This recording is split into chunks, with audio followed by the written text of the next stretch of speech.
I need this, slow dance with the gravity. I eclipse with your hands all over me. Ooh, I swear, you got me way up there, a cosmic affair. Ooh, I swear, looking at you there, it's a cosmic affair.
Take a picture of this again because we didn't get it. Social media, you know. That's us, guys. Are you kidding?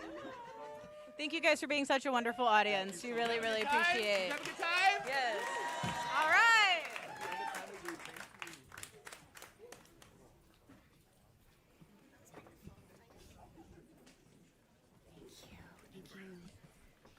Thank you so much. Thank you so much. Thank you.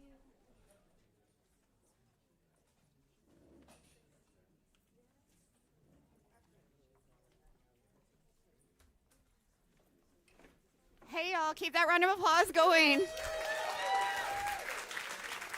I'm back there crying while that's all happening. They were amazing. Let's give it up again for Brandon Burks from the Broadway Revival of Gypsy, the powerhouse vocal group Penthouse 4, which includes James Caleb Grice, Mel Haywood, and Brandon J. Large. And on piano, who we've had him before earlier this week, is Adam Cole Klepper from the Broadway Revival of Gypsy. Round of applause. I am in awe of them. I am in awe. So happy Climate Week, everyone. We made it to Friday. I've only fallen off the stage twice, so I think, we're doing good. Come on. Thank you. We have to keep this energy going. I know it's Friday. So my name is Danny Nierenberg. I am president and co-founder of Food Tank. Food Tank is a research and advocacy organization really devoted to highlighting stories of hope and success in our food and agriculture systems. We do this with the aim to inspire, motivate, and ultimately activate positive transformation in how we produce and consume food. This has been an incredible week. We have brought together about 350, I think a little more, speakers and performers together. We've had 15 summits here at WNYC. And I want to thank everyone who is joining this summit, Chefs Change the World, which I think is one of the most important conversations we'll have this week. Let me explain a little bit about why we're here. As you know, the climate crisis is causing more erratic rainfall patterns, with a lot of regions seeing heavier downpours, increasingly severe dry spells, the sort of back and forth of drought and flooding. And 1/3 of our soils are now degraded. All of this has an impact on crop yields, of course, the foods that can be grown in certain areas, the nutrient density of crops, and it has an impact on flavor. And I think that's something that's often overlooked in these conversations. This is something that the world's farmers, ranchers, pastoralists, foragers, and fishers are already seeing firsthand. And it's something that chefs, thanks to the relationships they have built with these producers, are also seeing. So, what I really like about what we're going to talk about today is that chefs are really able to take this knowledge, I'm sorry, I cried earlier, and communicate it with eaters who come to their restaurants, who they meet, who they speak with, and I think chefs are some of the most powerful agents for change and advocacy. So that's why we're here today. Let me thank our amazing partners. A huge thanks to the James Beard Foundation, including Ann McBride, Emily Solomon, Anna Magnuson, and Maggie Schoffenbarber. And I want to thank Organic Valley, especially Josh Fairfield, Heather Johnson, Jennifer McBride, Tracy Budworth, and Elizabeth McCullen, and Samantha, who I'll introduce in a second. I also want to thank our hosts here at WNYC. Isn't this an amazing space? They have just treated us so kindly and beautifully, so give them a round of applause. A round of applause for our amazing culinary partner, great performances, especially Liz Newmark. You had a great breakfast, yeah? Okay, you'll have more great food after the talks today, but they've just been amazing. Give them a round of applause. So as always at Food Tank Summits, we will end on time. And if I have to cut a panel short or cut a speaker off, please forgive me later, because we just want to make sure we hear from as many of you as possible. Whether you're tuning in online, and welcome to the folks tuning in online, or here in the room, please use the hashtag Climate Week NYC. You can also email me at Danielle@foodtank.com. Whew, long week. Bernie's reading my email, so he'll answer you. So I am now thrilled to introduce Ann McBride, the Vice President of Programs from the James Beard Foundation. Round of applause. And Samantha Sackin, the Vice President of Integrated Marketing for Organic Valley. They're going to help us kick off their program. Welcome. So as I was just saying, I'm just going to dive right into the hard questions. Farmers and chefs are seeing the impacts of the climate crisis every day, and I wonder if you can both talk about that. What are farmers seeing, Samantha?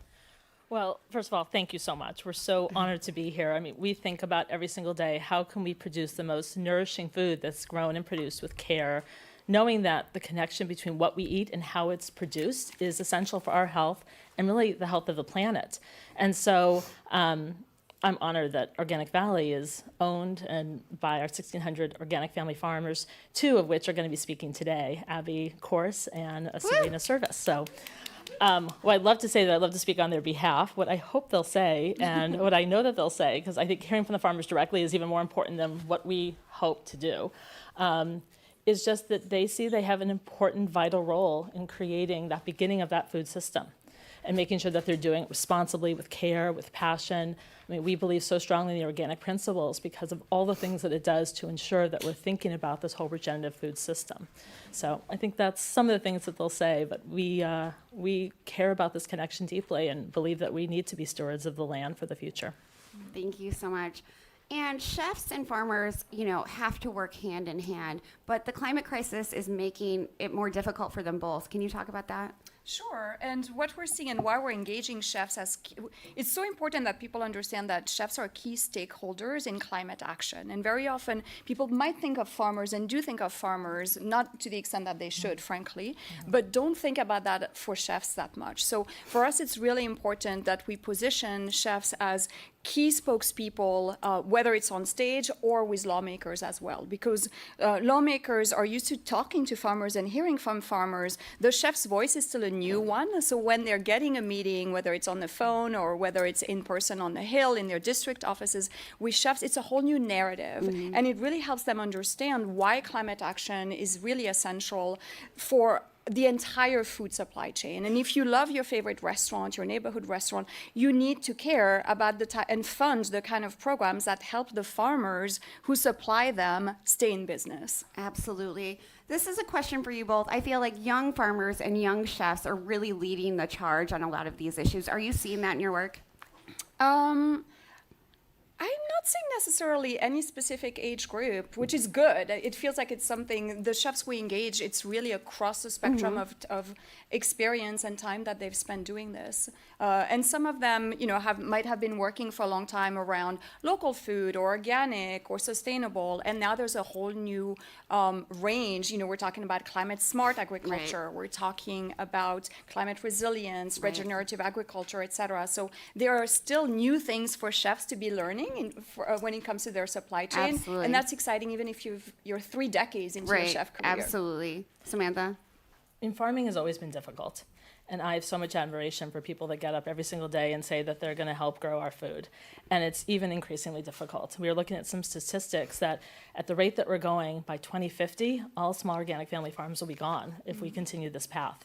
So being a small and up-and-coming and a younger farmer, I think, comes with incredible responsibility. And so part of the things that we need to do is to create the systems and infrastructures to help people transition into organic farming, to help multi-generational farms continue to succeed and grow and help with those transitions, and encourage people to be farmers. I read something recently that one of the most trusted professions in the world is farmers, and yet we don't do enough to support them. So I think for our young farmers to continue to want to farm and for people to come into farming, we need to do more. Our lobbyist always says the 3 most trusted populations to talk to lawmakers: farmers, chefs, and moms. Oh, That's great. That's great. I wonder what you're both most excited about today. I'm really excited to hear from the chefs and the farmers because throughout Climate Week, there's a lot of talking, and chefs and farmers are all about action. Right. So I'm really excited about the concrete solutions, the kind of things that the people who'll be speaking to you all today are already doing, and to hear more from that and be extra inspired. Absolutely. Samantha? I would absolutely agree with that. I also, personally, I love talking about food. I love reading about food. I love eating. I love sharing a meal. So to hear from this incredible group of talented panelists is really, I was going to say it feeds my soul, but that felt very punny, but it's true. And so I think that we need to have more of those conversations, but also not forget the action, but there's joy here too. Because sometimes all this feels so heavy and that we can't get through it, and it's such a challenging time, but I think it can also be joyful and that we can come up with solutions that can also feel good for all of us. Absolutely. What a great point to end on. Thank you both so much. Stay right where you are. Give them a round of applause. I'm now excited that we get to hear from Clare Reichenbach, the CEO of the James Beard Foundation. She's going to come to the podium and we're going to leave. Give her a round of applause.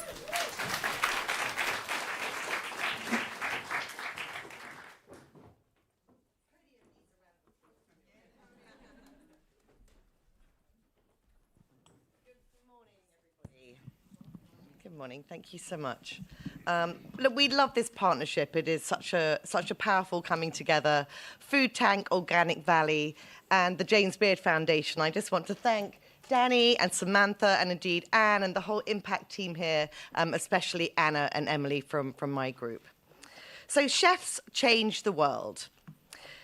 This is a notion that sits at the very core of our mission, our philosophy, and our work at the James Beard Foundation. It's what animates us and motivates us. Our raison d'etre is to harness the power of chefs to make positive change in the world. And when you consider some of the most pressing issues and challenges facing us today, health and hunger, wealth disparities, cultural identity, immigrant rights, and of course the impact of climate change, food and chefs are a fundamental part of the equation every time. I think often we default to think about chefs through a narrow lens, as people who feed us, maybe people who delight us, but there's so much more than that. They're diplomats, community leaders, educators, advocates, and powerful change makers. If you think about it, chefs occupy a very potent place in society and the economy. They sit at a powerful nexus between supply and demand. They represent over 200 billion in revenues. It's a huge, huge industry. That's just the independent restaurant industry alone. So they can shape the supply chain, they can shape consumer taste and awareness, and they can shape political discourse and policy. So let's look at each of those.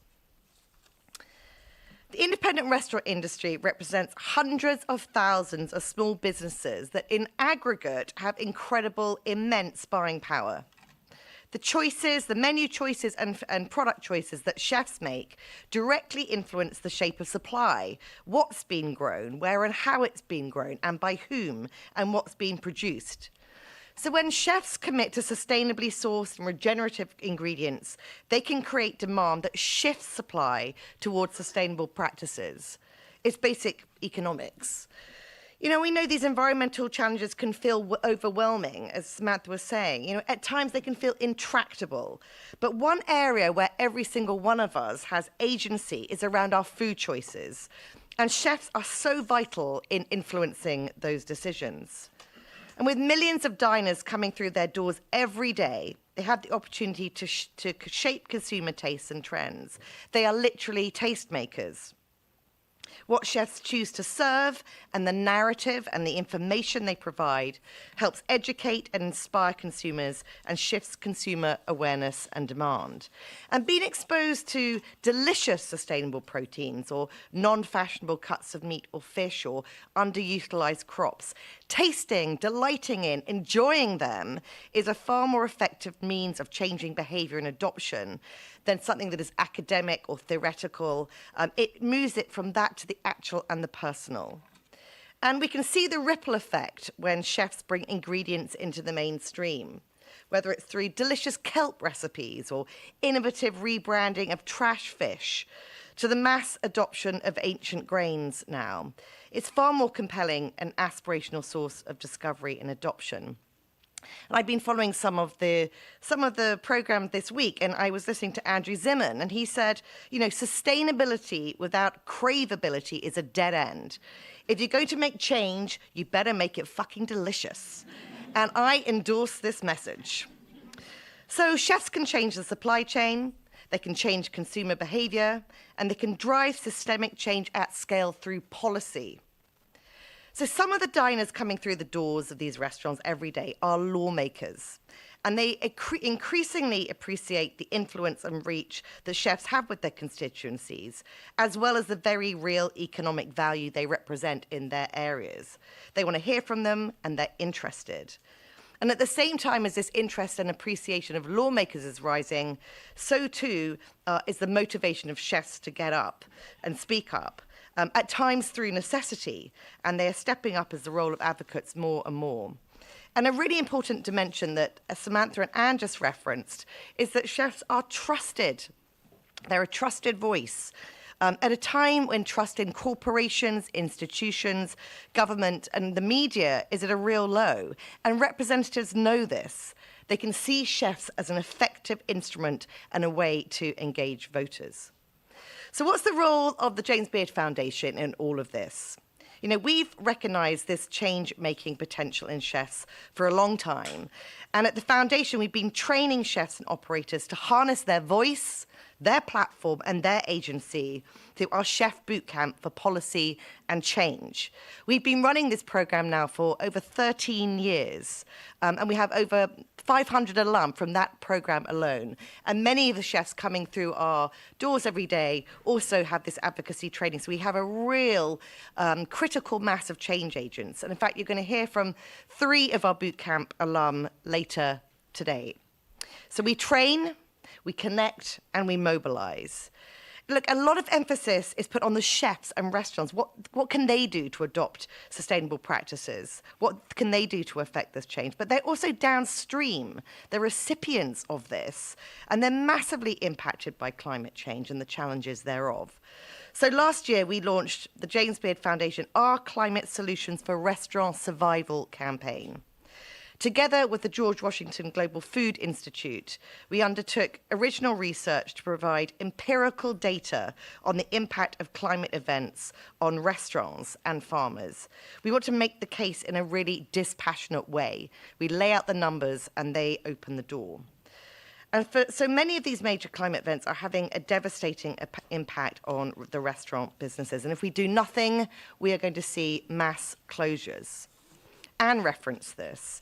Extreme weather events like floods and drought and fire all impact the availability, the quality, the taste, and the cost of key ingredients. Can you imagine running a restaurant, a fish restaurant, and your signature salmon dish costs one thing one week, and then the next month later, that salmon is doubled in price or changed in flavor or even not available?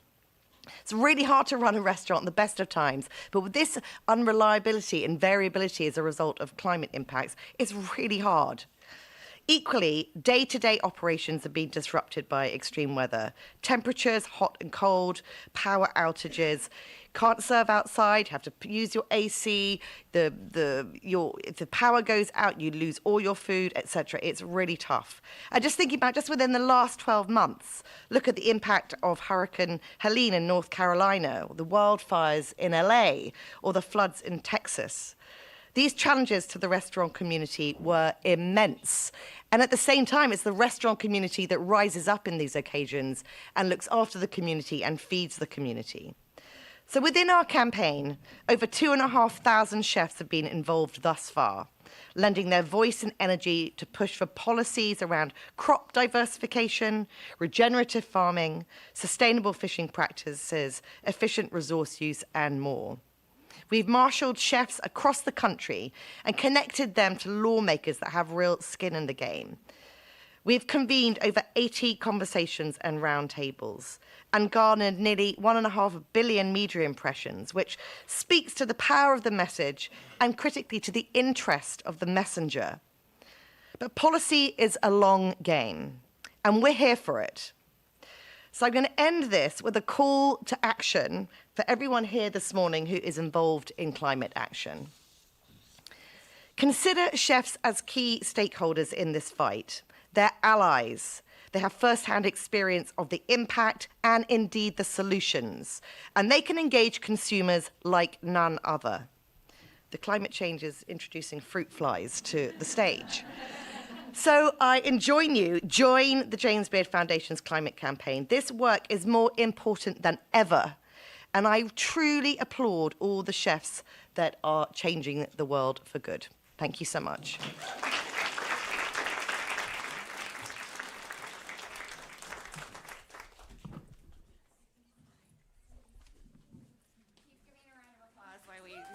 Stage transitions. Claire, that was amazing. Thank you for kicking us off. Now, our next conversation, we get to hear from Chef Joshua McFadden, a James Beard Award winner and a cookbook author, and he's just wonderful. And moderating the conversation, we have the amazing Melissa Clark, a best-selling cookbook author and food columnist for the New York Times. Please give them a round of applause. Thank you, Danny, and hi, everybody. Hello. It is a beautiful, humid New York morning. How does it feel to you being from so far away? Are you happy to be back? not the humidity. No, But I'm okay. happy to be back. Yeah, you're having a great time zipping am. around on your e-bikes and. Yep. So, Josh. No problem. Please, I want everybody to hear everything. You have a love-hate relationship with restaurants. We were talking about this on the phone. Can you unpack that for everybody? You sold all your restaurants that were really, during the pandemic, and I know that there's maybe a little bit of a pull to go back. How are you feeling about it all? Well, I'll start off by saying I love restaurants, and I think that they're very, very important, especially now. Just the idea of rejuvenating and the actual idea of what a restaurant is. Yep. But I also think, since you and I were talking the other day about that, restaurants have also changed so much. So what is a restaurant? There's so many different styles and kinds. Right. So I love them. And the reason that when you say hate, that's strong, right? But it was just because of the pandemic. I mean, having 240 employees going into a pandemic was fun, to say the least. Yeah. So there's hope for the future for us. Absolutely. For all of your Absolutely. fans Yeah. out there. I love restaurants. Okay, good. So when Ava Jean opened, it was hugely important. It was a revolutionary farm-to-table restaurant, but that was then. What does farm-to-table mean to you right now in 2025? And if you did another restaurant, would it be farm-to-table? I've never known anything that wasn't. I've never known anything that wasn't working with farmers and having that food create the menu, whether that is a variety of something or the flavor of something or what you're going to do with it. And then I wouldn't know what to do without seasonality, so it's always going to be about farmers, full stop. And then the discourse, a lot of farm-to-table, I mean, it's just a marketing phrase. I mean, how can restaurant goers really understand the difference? How do we tell the public out there, what to differentiate between what you're doing and having conversations with farmers and really engaging with them and what people are printing on a menu to bring people in? I think seasonality is a big telltale. Yeah. I think if you have tomatoes on a menu and fresh tomatoes on a menu in January, you're doing something wrong. But even if you have fresh tomatoes on the menu in New York in June, right? Even that we know because, we know that that's a telltale sign for me. Well, yeah, that's always the thing too. Yeah. So the idea of, chefs getting food and jumping a season. Right. I never did that. I mean, where I came from at Franny's. I mean, Yep. it was all we would do. Would just go and what was there is what was on the menu that night. When you were at Ava Jean, how much, what percentage of your ingredients were coming from? It was unbelievable. Was it like everything? I mean, 80%, 90%? Let me put it this way. There was an amazing farmer out in Tillamook, DeNoble Farms, and they had artichokes that they were known for, which was out by the sea, which is amazing. Yep. And then they had celery that was also impacted by the ocean air. And that's where that celery salad with dates came from. Yeah. She's one time thanked me at the farmer's market for how much produce we bought because we put her kids through college. Oh my gosh. Right. So a lot. So I'm very proud of that. It was really fun because in a town that is known for that, I can say we dented the idea of how much you could buy. I mean, I think a lot of the conversation today is going to be about that connection between farmers and chefs, but you've taken it one step further and you've started a farm. Can you tell us about about your project, about the farm? I can, yeah. Well, it's a 50-acre farm out in the gorge, and it's amazing. I purchased it before the pandemic, so I had a different idea at that time that it was going to be a place to do events and grow our own food and have employees be able to have the opportunity to work there. And now that I don't have the restaurant group, it's working towards a similar idea, but will become more of a nonprofit and become kind of like an ecology center that I intend to leave there forever. Yep. And what that is big in the idea, but also what I want that to be is that. So I'm just kind of scratching at it all the time to try to get there. So right now we're just fixing up the house. There's 8 acres that has 4 different farmers, and then we'll just kind of get going more and more. I'd really like to see like 10 acres at least, if not more, in orchards, and a mixed orchard, which would be really fun. So just have like 100 different varieties of things. So it's a big idea. And but will there it's be a fun. restaurant there? My house, awkwardly enough, will kind of feel like a restaurant. Okay. And then there's one over by the barn that will feel like a pizza restaurant. So yes, to some degree, I would love to be able to have doing things like this there. Yeah. And originally, when you started the farm, though, you still had all your restaurants. Yes. So I had bought the farm, and there was several cows there. There was people living in the house, and then I didn't really move in until like 3 years ago.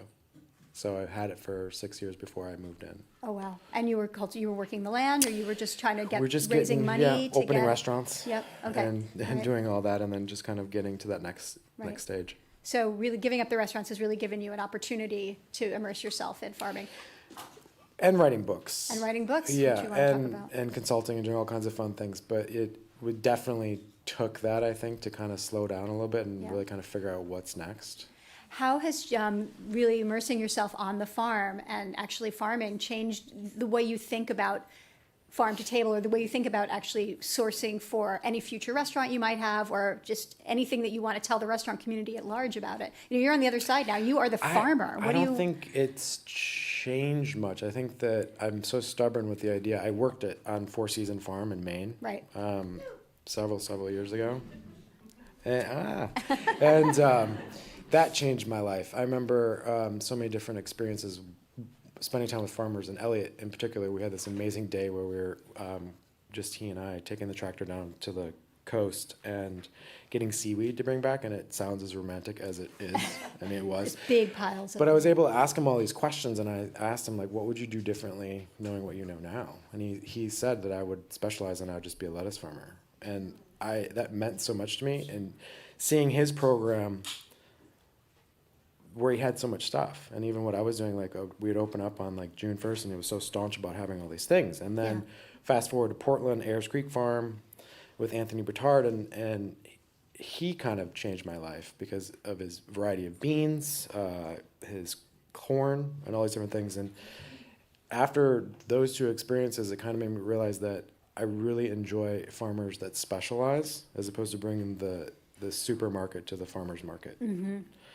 Because I think that you get a better product and you get something when somebody's just can't, like, has to do this tomato this way or these melons this way or these grapes this way. And so I think that that's probably the biggest thing, that again, it's kind of foundational around that idea and being specific about what it is and letting other people on the land do other things. So you maybe are going to do the orchards. Maybe it's going to be fruit for you. I'm really obsessed with forced rhubarb. I think Yep.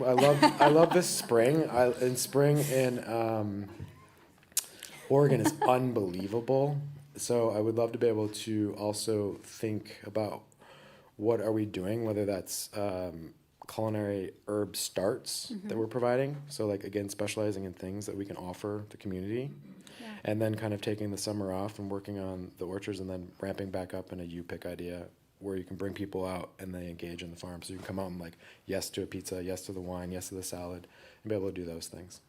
I mean, I also feel like if you're going to a farm that really specializes in one thing, I mean, first of all, you know that they are passionate about it. You know they know how to grow it, and also that they have the right terroir for it. Right. Was that part of when you were, I mean, I guess it take you a long time to figure out on your land, like, okay, this is good because of the situation, because of the soil for forced rhubarb or for orchards, or did you have the passion for those first and you were like, I'm going to make this work here? Which came first for you? It's a little bit of both. I think that it is not the most ideal land, but also at the same time it is. It's a little bit more of a wetland in some respects, but it's also been farmed for the last 125 years. Right. So People have been working with it. Right. So and it's very windy in the fall. So there's that, and we're still dealing with that, which is an interesting thing because the way that I learned, being able to extend the seasons in both directions, I absolutely believe in. But it's a little difficult when your greenhouse flies away. Yeah. So it doesn't But your help. trees will stay put. Yes, Hopefully, I'd like to think if they have the deep wind will roots. grow strong trees. Yeah, so that'll be Yeah.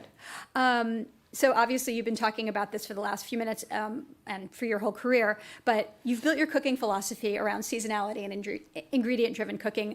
And I've heard you talk about it before, and to me it seems very spiritual in addition to being an intellectual pursuit for you. But it seems like it's something very close to your heart. And very, I think it is, right? I mean, Yeah. you're similar, I'm sure. I mean, the last time you had a strawberry was a couple months ago. The next time you'll have it will be in the spring, right? It's just No, they have there's a local farm that has strawberries at the farmers market right now. You can go to Union Square and get them. I mean, They're specializing? They're special, and they're actually. I mean, they're probably like quasi greenhoused, right? Sure, yeah. But I just had one 2 weeks ago, and it was so delicious. What's the variety? It was or are there oh, varieties? it was so I brought it to friends, and everybody was shocked at how good they were. So there is Amazing. hope. Amazing. I know, but it's true. You have the strawberry people who are passionate about it, and they're going to bring it to us. They're going to extend the season as long as it's possible. I just use that as an example because it is. Yeah. It's not only. It just feels right.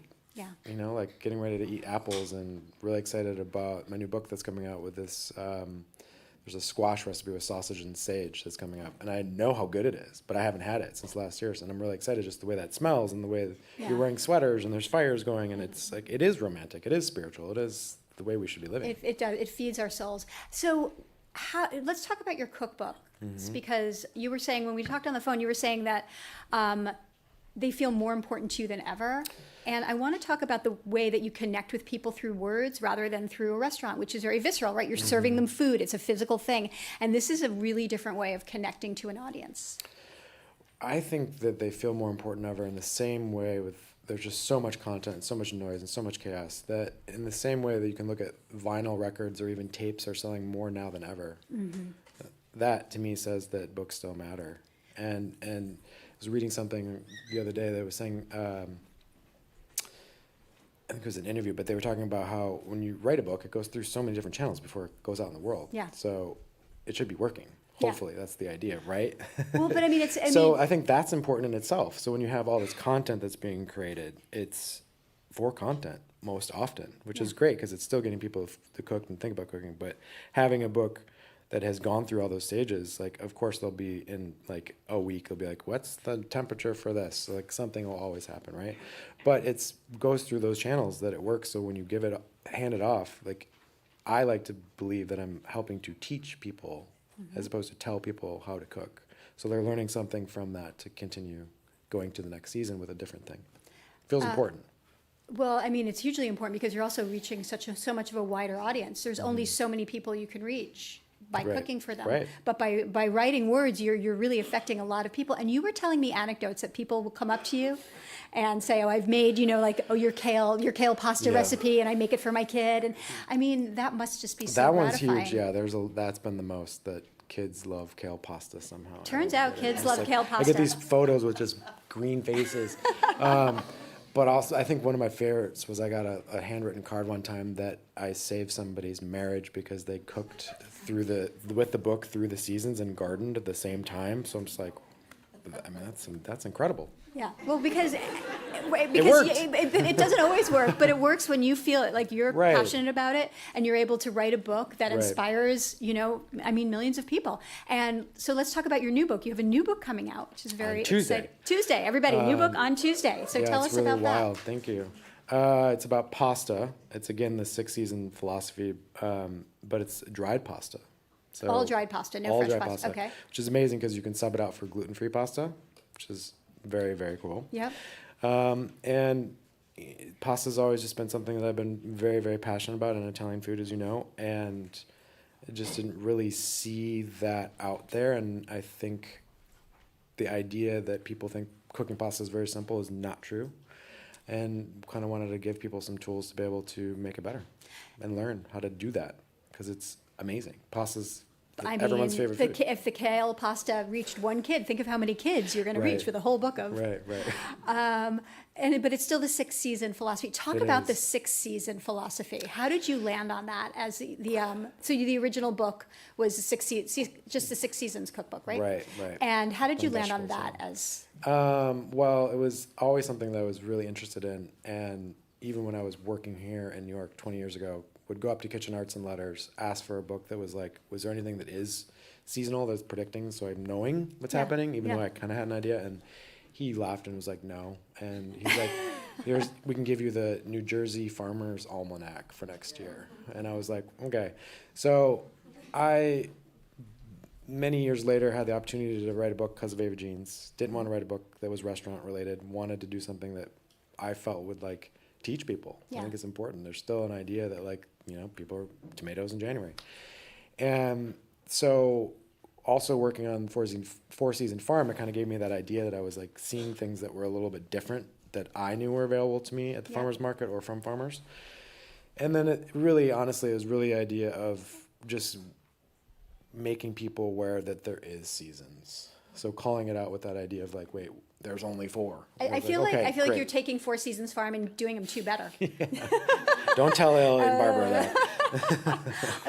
But what about, so you spent some time in Italy, right? Mm-hmm. So talk about how that changed, so tell everybody what you did and how that changed the way you thought about seasonality and cooking right from the garden. Yeah, I worked at the American Academy in Rome, which was an Alice Waters project, and that was incredible. It was, I mean, again, they don't mess around with seasons ever, right? Yeah. So that was incredible. So it was always so ingredient driven and really simple and just so special to be there in so many ways. I mean, the farmer that we worked with there would just literally drop off stuff. We wouldn't order things. We'd just be like, here you go. Right, so you never knew what you were getting Which was until it walked incredible. into your door. So it must have made you a really fast-paced improvisational cook as well, right? Yeah, because yeah. all of a sudden the things show up and you're like, well, this is the menu. And yeah, and a lot of things are just like, what do you even do with this? What was the weirdest thing you ever got? Nothing was the weird. thing It all that started threw making you. sense, but the mysticanza, I remember Mona always going on about, which I agree with. It was this like mixture of all these different lettuces and herbs and weeds, to be honest, that were mixed into this thing that was just this nutrient dense, like quick saute with garlic and Yeah. chilies and olive oil and finished Sounds lemon, so good. and that's it. Yeah. Yeah, it was special. And, okay, so you've had all these different experiences, farming, cooking, and then writing the cookbooks to reach this wide audience of home cooks. Is there something that home cooks are still missing about seasonality other than, because I think at this point we get most of us get January, don't have a tomato, right? But I feel like there's still so many more lessons. And can you think of 1 or 2 that are really essential that we should all get immediately that we're just not getting? Oh, that's a good question. I think having a stock pantry is probably the thing. Yep. That having those things to make it effortless. So when you're going to the farmer's market or a market, that you might be going there with an idea to get something, but then you're like, oh, this looks way better. So if you have to recalibrate and think about what you're gonna do, and have to run around and buy all the stuff, Yep. I think having a stock Okay. larder is the best. So this is my last question for you. In your pantry, 3 things you cannot live without. Salt. Salt, okay? How many kinds of salt do you have? Oh, too many. Olive oil. Olive oil? And I would have to probably, it sounds so boring, but black pepper. Black pepper? But a pepper mill. Right. So just those 3 Have things, and buy you can, pepper mills. and then you can just cook anything if you have those things. Get all your fresh ingredients and just make them. Then you also need the technique behind it, but that's enough to season them. Absolutely. Well, spoken like a farmer, actually, and a chef. Josh, thank you so much. Thank you. Uh, Thank you. yeah. Okay, I'm staying right where I am. Danny's coming back. Keep the round of applause going. He was amazing. Melissa's amazing. So, and please keep an eye out for Chef McFadden's new book, 6 Seasons of Pasta. It'll be out very soon. I want to thank a few of our in-kind partners who've helped make the menu so delicious. Boboling Cheese and Bread, Forager Project, Nature's Path, Applegate, and Driscoll's. And now we get to have a panel where we have the chance to hear directly from chefs about the role they are playing in food and agriculture systems transformation. So joining Melissa, we will have Miguel Guerra, the chef and owner of Mita. Give him a round of applause.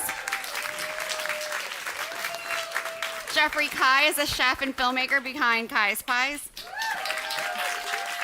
And Priyanka Naik is a chef and author and TV host. Back to you, Melissa. Thank you. Hi, everybody. I'm so happy to be speaking with you all at once here. Wow, this is just a great next thing for me to do, because I just was chatting with Joshua McFadden, and we were talking about the intersection between farming and cooking and ingredients, and I know all of you obviously are passionate about that, and with a couple of added dimensions that we can talk about. So we'll start with you, Priyanka. So you started your blog. So you've done so many different things in your life already, but right now too many. No, but you're building, you're building on so much work that's come before. And when you started your blog, you saw this lack of plant-based dining options in New York. That was you grew up vegetarian, you became a vegan, and you saw this gap in the food industry. And how many years ago was that? Oh God, It's like you're aging me now. Yeah, Let's see. it's like a decade ago, right? Yeah, this is maybe 12 years ago at Yeah. this point. Yeah, so it's been a while. And so you saw this gap, and you went in and you were like, I'm going to do something about that. And the landscape in the past decade has changed tremendously when it comes to plant-based options in New York and also across the country. What is the gap that you see right now today that you feel like you are able to address? Yeah, so I'm from New York City. I'm from the Forgotten Borough, Staten Island. So I am a New York City girl through and through.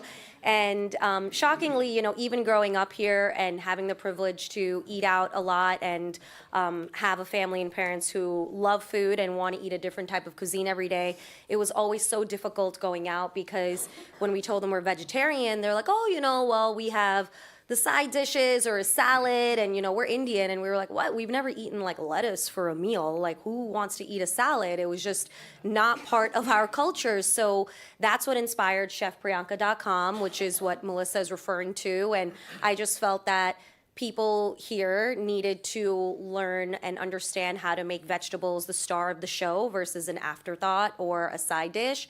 And I think today we've seen a lot of progress. Like, I can easily walk into a restaurant and probably get some sort of dish that's not a side dish, that is at least like a veggie burger, that's something hearty that I can eat. But I think there's a couple areas where we're lacking. One is the dishes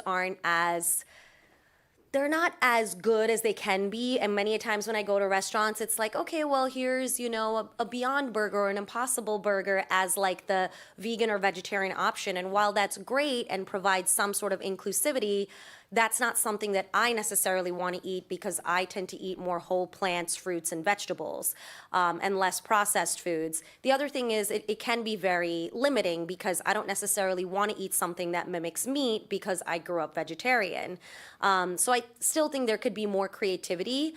But where I think it's really lacking is in the eco-friendliness and sustainability aspect. I think the restaurant industry in general in this city and across the country is just very limiting. Like, there's really no composting. Everything goes in one trash bin. And when I see dishes on the menu, and especially at fine dining restaurants, the eggplant is cut in a certain way where like they literally have trimmed off everything. And I'm like, well, where do all these scraps go?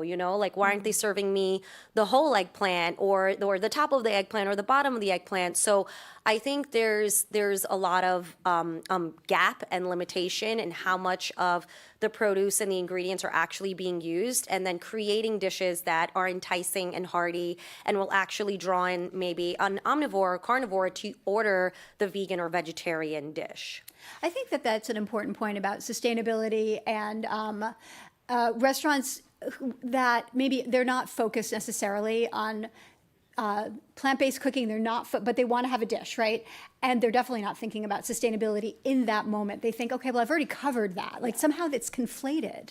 Do you see that? They're like, oh, well, I'm being responsible in one way, so I don't have to be responsible in every way. Right. I can waste the eggplant top. Yeah, I think that we're not all like saints here. We do have to make compromises and do what is best for the business ultimately. But I think that we can be making more effort as whether it's chefs or restaurateurs or people in the hospitality industry, just to be more thoughtful about what we're putting on that menu, right? Like, if it's going to be a cauliflower steak, like what happened with the cauliflower leaves and the core, like all parts of the vegetable are edible, they're hearty, and many a times the parts that are discarded and not composted, they're actually just put in the trash, which ends up in the landfill. Yep. Those parts tend to be more nutrient dense than the part that is on the plate, right? So I think economically too, you're just throwing away money when you're discarding, let's say, parts of the eggplant or parts of the cauliflower that are in fact all edible. Yeah. So it's just a matter of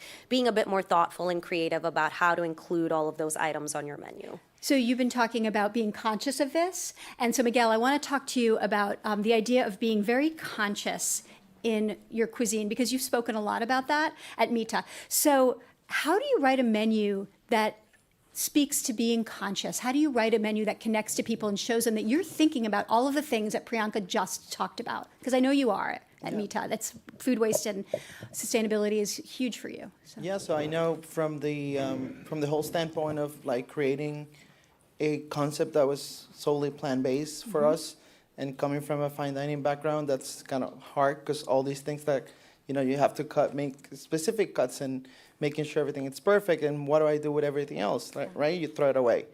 So we wanted to create consciousness within our team, and it's like, this is not the way it's supposed to be. So we really want to create, what can we do with, we're still gonna cut it, but can we do something with it?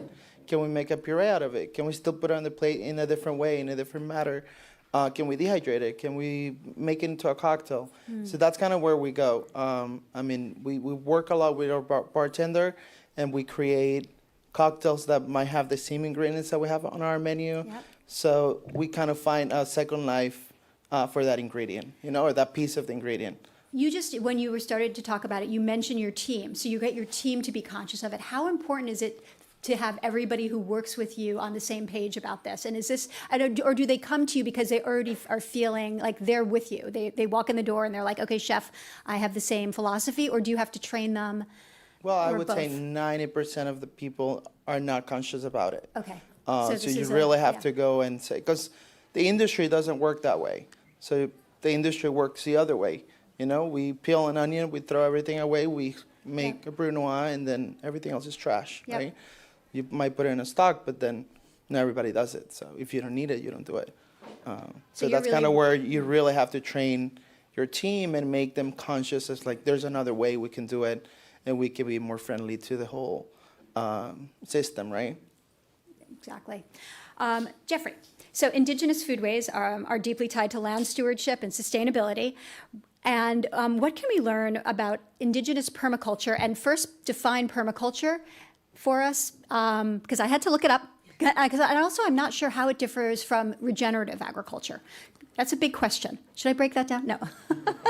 Yeah, well, just from my experience, from my mentors, like permanent culture, but for me, it's kind of like, I really reflect on that when our group from New Mexico, we took a trip to Chaco Canyon, and that's one of our ancestral sites, and we got to see really like the inspiration of like the exchange of knowledge and technology that was between our communities there in the Southwest and Mesoamerica. So you can kind of see these architectural designs that are shared between that. And so, but that's also in terms of like how we also built our homes traditionally too. We're using a lot of the landscape. One of my mentors, Lillian Hill, out of Hopi Tutsqua Permaculture Institute, they make sustainable houses as well too. But that design is also like replenishing aquifers down below as well with another farm too as well as Tuya Farms. They practice Zuni waffle gardens, which is another way of like water catchment for gardens and things like that way. So it's just about being forward thinking about 7 generations ahead. Chaco Canyon was when it was first getting built. The people that started it weren't alive to see the end of the buildings and such. So it's just kind of having that instance of hope that you want to have for your community to build something more grand. And so that's something that we're luckily in the Pueblos in New Mexico, that we still have a lot of our ancestral homes there, and you can see the very awesome inspiration that that our communities are really tight knit together, but at the same time it's really neat to have that sustainable kind of notes to it. But I'm just really looking forward to to keep learning, because it's been an evolutionary phase for me, because learning about Indigenous foodways. I learned one of my mentors as well. He's from he's Mohawk, but he lives in New Mexico. So he's always exchanging. He does all these really great initiatives with trade routes as well. So that's just like a constant exchange of knowledge between our communities. That diplomacy. That's really what I feel is a big part of that as well. It's a conversation among all the different groups. You, so you're a filmmaker as well as everything else. You're a chef, you're a filmmaker, you're an activist, you're a scholar. You made a film that showed an exchange of a ceremony, an exchange of cacao. between tribes. Can you talk about that? Because that was fascinating. I actually brought cacao with me to New York to expand that like trade route for me and like just kind of like Bring it up. that and spiritually, right? Like because there was cacao found in Chaco Canyon as well. So Sheryll Farms, which is a small family farm, cacao farm in Belize in Central America, they came up to Taos Pueblo, and their Taos Pueblo was another trade hub prior to contact. And so it was just really amazing to see like the cacao farmer come all the way from Central America to Taos Pueblo to give that exchange to the Taos governor at that time. And it's just, like I said, rehydrating these trade routes, that diplomacy that needs to happen, these conversations that go beyond borders, and that we need to have that constant exchange and flow. But like I said, I really want to expand like what that means in diplomacy and trade routes. So even I gave Danny some coffee from New Mexico too. So just that exchange of love, that's another sign of love that we have for our communities, that we want to share our goods or have that a communal relationship. So it's just something that I resonate with and practice all the time.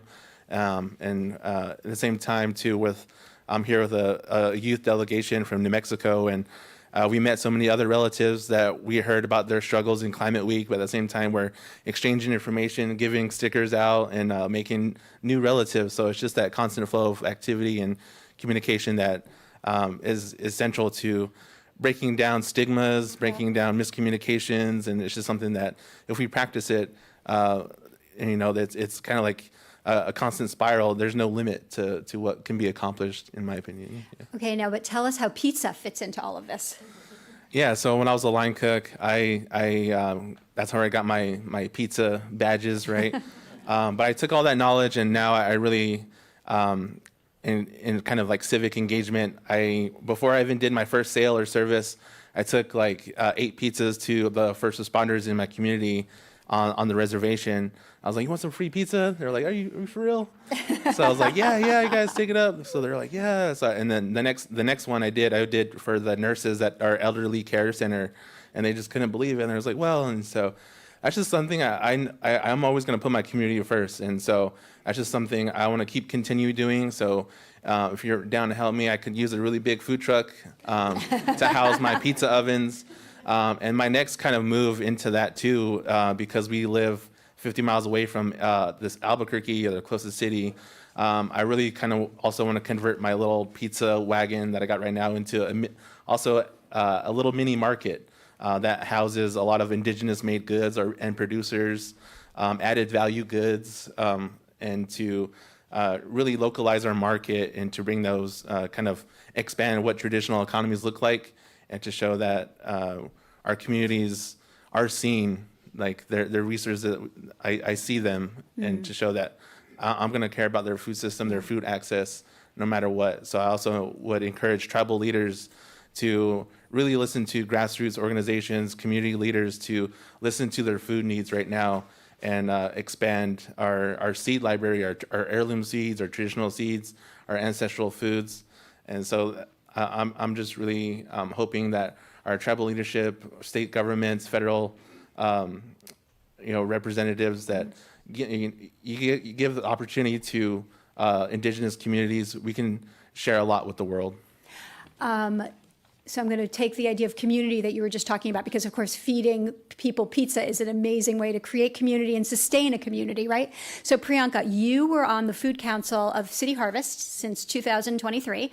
What were you surprised to learn about food waste in New York City, and what have you learned through them about the overlap of sustainability and food insecurity in our community here? Yeah, so as mentioned, I'm from New York City, so I'm very closely tied to, being from here and very proud of it. But even though we're one of the most diverse cities in the world with so much access to everything, I think the number is there's like 4 million tons of food that's wasted a year in New York City alone, and it ends up in landfills. And honestly, like, that's just so heartbreaking, because it's like there's people who don't even have access to food on a regular basis. And I'm talking like healthy, whole foods that are actually nutritious and good for you.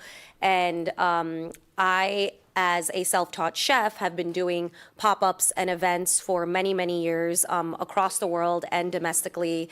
And the one thing that I had learned was just the thing that I mentioned before, that nothing is composted, everything just goes into one trash bin. So when I learned about City Harvest and how I can get involved as a chef, I was invited to join the Food Council, and most of the Food Council is made up of chefs and restaurateurs, where they can actually salvage all of their, City Harvest salvages all of the food from the different restaurants and farmers markets and grocery stores, organizes it, and then gives it out to New Yorkers in need, in many cases through their mobile markets and in other methods. And I got involved so that I could use my voice and my platform to share what they're doing, and then also to do like cool events. Like I just launched a martini pop-up on Tuesday for Climate Week, yes.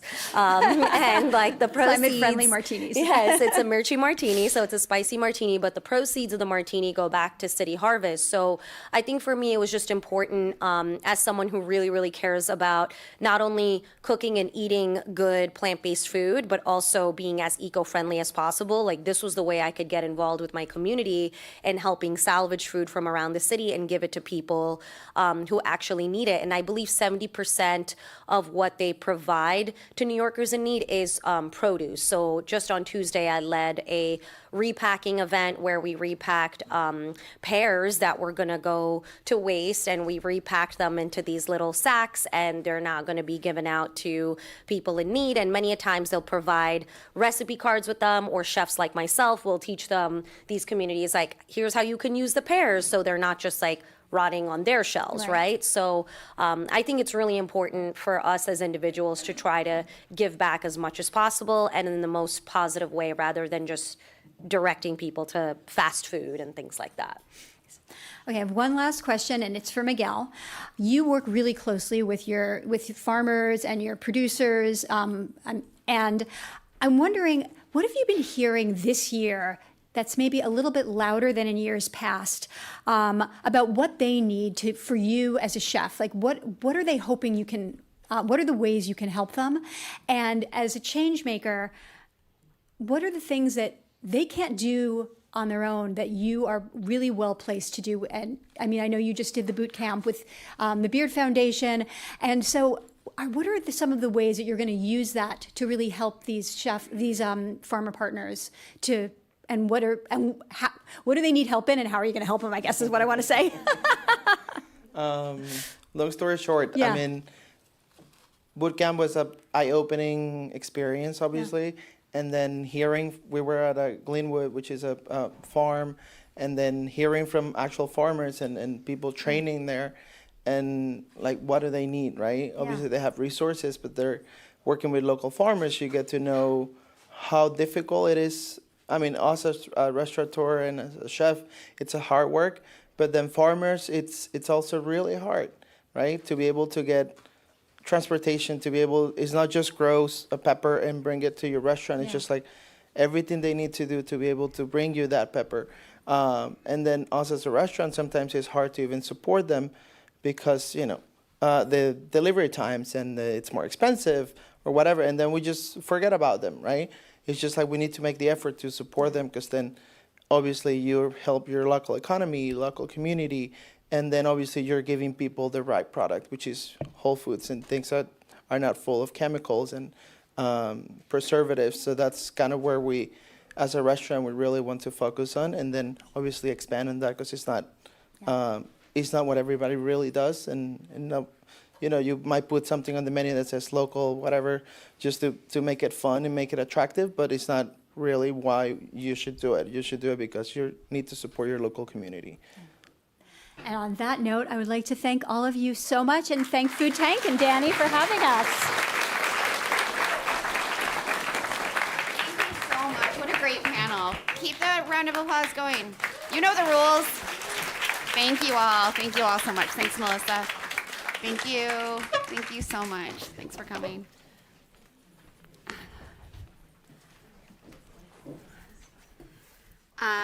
I want you to know that Chef Miguel, he left an awards ceremony last night, took a red eye to be at this panel. So I think that deserves a round of applause. I just found that out. Incredible. Before I dive into the legendary Florence, I just have a few things to go through, a little housekeeping. So we have, throughout the event, we're doing book giveaways from our speakers. So if you look under your chair right now, some of you will find a fruit or vegetable sticker. I'll give you all a second to look. If your vegetable or fruit is green, you'll receive a copy of Dinner in One, Exceptional and Easy One-Pan Meals by Melissa Clark, who you just saw. So hold those up, be excited about them, and then after the program, show them to a Food Tank team member, and you'll get one of those. We also have copies. Hey, simmer down. Simmer down. We also have copies of Priyanka's book, The Modern Tiffin, on-the-go vegan dishes with a global flair. If you find an orange or red sticker, then you get one of a copy of those, okay? So hang on to your sticker. Kenzie's coming by. I'm going to wait until everyone quiets down. You can hang on to your sticker until after the program, and you'll get your book.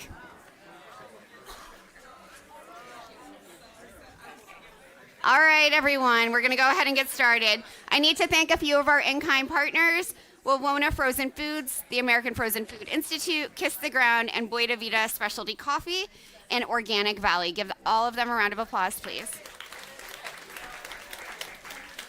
I'm really honored to be sharing this stage with Florence Fabricant, the food and wine writer at the New York Times and the author of a new memoir. She is a legend. Please give her a round of applause. Florence, it's so nice to have you here. Thank you. Well, I'm so thrilled that you invited me to participate in this because it's important. Thank you. Thank you.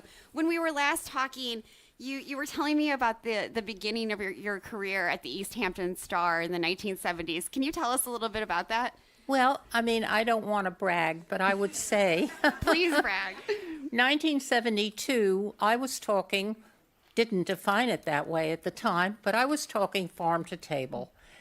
It's only been looking back as I'm writing this memoir, which I hope will appear next year, that I realized that was my focus. The name of my column was In Season. I was not a cook. I was not a writer. I grew up with great food. I was lucky because my parents were foodies and my mother was a good cook. But given that background, I decided, and I was kind of between jobs, and I was in the Hamptons for the summer with little children and wondering, and they were about to start school full time in the fall, and a program that I was going to do fell through, blah, blah, blah. But wondering, what am I going to do in the fall? And in the meantime, I really got angry, really angry. I'd walk into the A&P and I would see people buying these plastic containers that had 3 pink tomatoes that had the texture and the hardness of tennis balls. And if they went down the block, they'd see a card table in front of their neighbor's house with homegrown tomatoes, and you put money in the jar. And I said, somebody's got to straighten these people out. I need a megaphone. So I wrote a letter to the editor of the East Hampton Star explaining where I'm coming from. And he said, well, write me a sample. I wrote the sample, I got the job. And I started writing a weekly column called In Season. My first column was about tomatoes. I continued writing that column for probably 8 or 10 years, but 6 months, well, less, fewer, about 3 months after I'm into writing this column, I get interviewed by the New York Times. And because apparently what I had been writing and the recipes that I had included were having some kind of an impact in the local community, which I had not been aware of. I had my own circle of friends, and I told them how to make potato salad, but that's beside the point. So after I'm interviewed, I said to Alden Whitman, who was interviewing me, he was the man who created the New York Times model of obit writing. He was the obituaries editor. His wife was the editor of the food page. So, and he had a quote from Craig Claiborne, so my audience was very tuned in. And I said to him, well, now you've written about me or you're writing about me, what next? He said, well, you'll get a call from the Times. And I never looked back. It's the kind of career trajectory that I don't know if it could be reproduced today. And people say, well, how do you get started? I said, you start writing for a publication that's read by important food people. That's all I can tell them. But the fact is, looking back, my approach has been farm to table and fresh food, because that's what I learned growing up. I grew up in an era, and I have strong recollections of this, before you knew the name of a chef. Chefs were not significant. That didn't start happening until, well, in France, maybe a little sooner, there were one or two, but here, I would say the first celebrity chef might have been Andre Soltner. Before Andre Soltner, and maybe Henri Soulet, but that's a different story. Before Andre Soltner, nobody knew who was doing the cooking. It was the suit in front who was more important than the toque in the back. So there's been a complete 180-degree turnaround. Absolutely. Florence, we've been talking all week really about seasonality and the impact that that could have on the climate crisis. You were writing about this issue in 1972. Why has it taken us decades to get here to where we understand, oh yeah, if we eat seasonally, that'll be good for farmers, that'll be good for the environment? Well, I think there were things were happening on the food front that people found exciting and intriguing and that were regarded as developments, and without realizing the impact, because food was not regarded as a force back then. I mean, when I started at the Times, somebody, the Washington bureau chief or somebody in the Paris bureau, food? Who needs food? That's not serious news writing. Well, now they can't get enough of it. Right. It takes time. It takes generations for people to realize what good food represents. And that's why it's taken that long. And I think that the climate crisis has accelerated this. I think television and the internet and streaming and social media have all participated in the acceleration of the interest in food. Right. I mean, there was some guy who was some 40-year-old tech wonderkind who's retiring with billions, and somebody said, what are you going to do now? He said, well, the only thing that's important is food. I mean, for somebody to say that, Right. for companies to care about what they serve in their cafeterias, for school lunches to begin to have an impact. Yeah. I mean, you go back before World War II, this didn't happen. This was not a concern. And in terms, as I say, in terms of the restaurant scene was never about chefs. I mean, yes, Fernand Point in France, followed by Paul Bocuse, but we're talking few and far between and many, many years ago. Lutece opened in 1961. Took another 10 years for Alice Waters to open Chez Panisse. And the Quilted Giraffe, I would say Chez Panisse and the Quilted Giraffe, which opened in New Paltz in 1975, were kind of landmark developments where an American-born chef with his or her own ideas, and in the case of Alice, close to farms, began to have an impact. Before that, it was the French guys. Yeah, absolutely. You talked about those tasteless pink tomatoes in your grocery store in the Hamptons. I think taste has become front and center because of all the seasonality. people really understand what food should taste like in a way that they haven't before, and that's because of people like you, I feel like. Well, I'm not sure people still understand.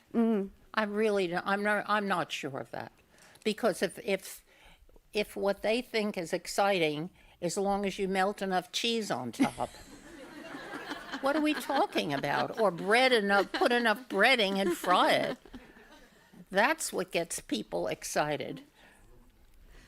You talked about, the role of, chefs have had and how they become celebrities, and that wasn't the case before. We're often overlooking restaurant owners in many cases, and, the idea that, these restaurant owners have a lot of power, especially chain restaurants, in terms of pushing for transparency or traceability. Do you want to talk about that? Well, I'd love to talk about that. We don't have enough time.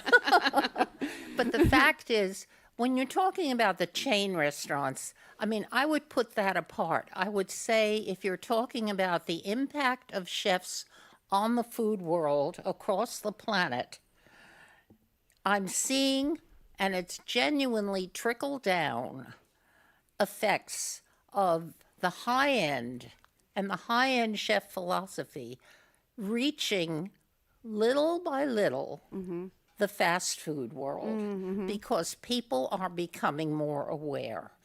But let's put fast food chains apart, because most of the time it's not a single owner, it's a franchisor, or it's a money-making proposition. Putting those aside, what I have seen recently, and I think it's an interesting development, is that the era of the mom and pop restaurant is dying. Right. And by that I mean the one-off singleton restaurant. Yes, they'll always exist. There'll always be somebody passionate enough being able to find the real estate and open up with his version or her version of lamb chops and salad or what have you.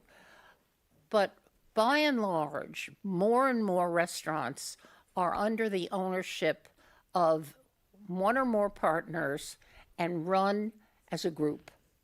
Sometimes they're cookie cutter versions of the same model. Sometimes you take somebody like Danny Meyer or Andrew Carmelini. They don't have their collection of chefs each following the same model. Right. It's a collection and an assortment. But because it's centrally owned, it is a venue that has the economy of scale. Right. They have more power ordering and supplying and you name it, and also having an impact not just in New York. Now, there are very few of these restaurant groups that are limited to New York. Sure. And some of it has to do with the kind of deals they can cut. Because look at Las Vegas. Every single major casino, hotel, resort has some name chef or other, or two or three, in their collection of restaurants. How do those chefs get there? Those chefs are not spending money on the paint and the chairs. No.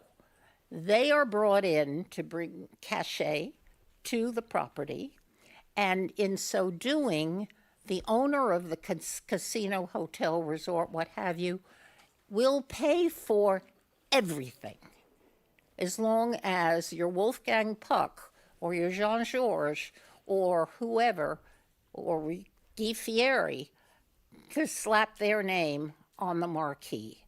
And that's the model that allows chefs, notably in hotels in New York, to be able to multiply in this way.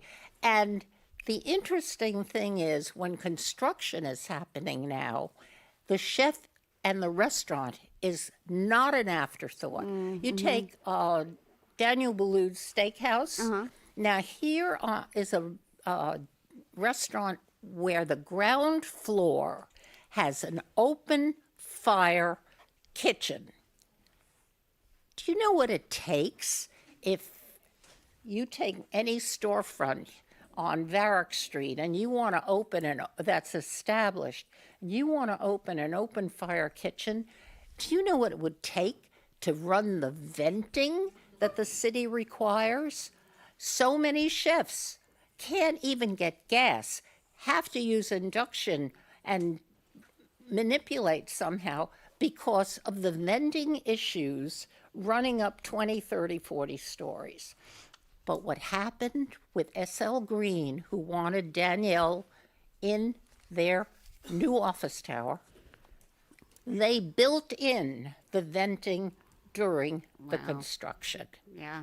And this is the way it's going.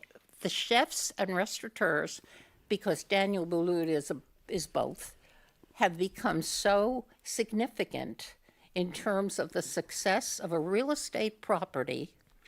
And I'm talking as the wife of a real estate lawyer, so I kind of know my stuff here. It has become so important that from the ground up, they are accommodating restaurants. Yeah. This is new, never before. And this is the latest development, and this is why you're seeing more and more Steven Stars and even Robert De Niro with his collection of restaurants, and a major food group, all of these companies with multiple restaurants able to open so many properties so easily because they're being accommodated in the construction by the real estate interests, by the property owners, and so forth. So it's working hand in hand. And for the most part, we're talking about chefs and restaurateurs who are promoting the whole new food approach to quality. Right, right. And sustainability, right? Sustainability and so forth. Yeah, it's an interesting evolution. In these last several minutes, Florence, I'm hoping you can talk about your memoir. And what I want to ask you is, you know, as you reflect on your work and your life, is there anything that surprised you? Well, I'm going to get really personal. Please. When I prepared the proposal and I started planning this memoir, which people have talked to me about for a number of years, and I said, why? And it wasn't until a fairly significant chef really tried to twist my arm that I decided, okay, I'll give it a shot. And so I'm deep in this. I'm almost finished with the manuscript. And every time I read something, I find something I need to rewrite. But when I started it was to be an appraisal of, or a look at the New York and global, maybe, restaurant scene as I've seen it in my lifetime. And let me explain. When I was quite young, maybe 10 years old, my father and mother would take me to a restaurant called Chambord, which was on 3rd Avenue originally. The L was still up, I could remember it. But I wouldn't walk into this restaurant before my father gave me the names of all the champagne bottles that were displayed in the window, because I was fascinated with Methuselahs and Jeroboams and names like that. I thought, wow. So it was about my history and my experience with the restaurant scene from start to now. Not long after I started writing, what surprised me is that I hadn't taken an important aspect of this into account. And I said, this is my husband's book, too. My husband died this summer at 94.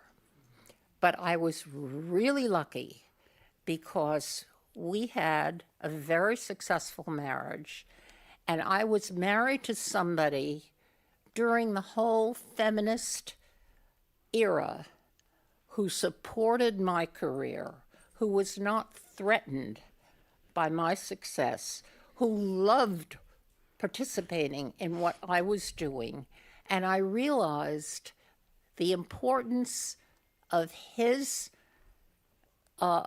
partnership with me, if you will, was something that this book had to communicate. Right.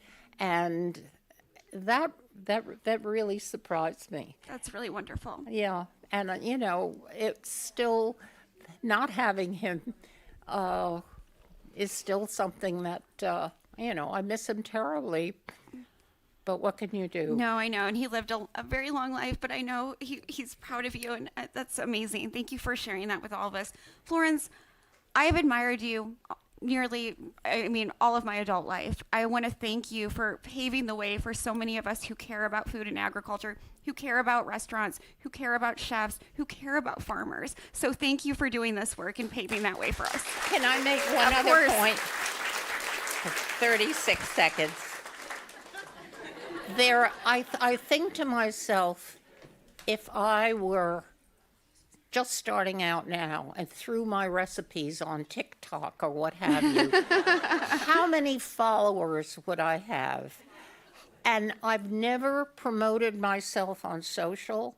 I haven't gone that route, and I might have at one time, but I have to tell you, it's a bit of a sales pitch, but being able to be part of an organization with the integrity of the New York Times, say what you will, say what you think, but by and large, it's journalism run by people who believe in journalism, and this sense of it's not about me, it's about who I'm writing for, and I have to toe the line.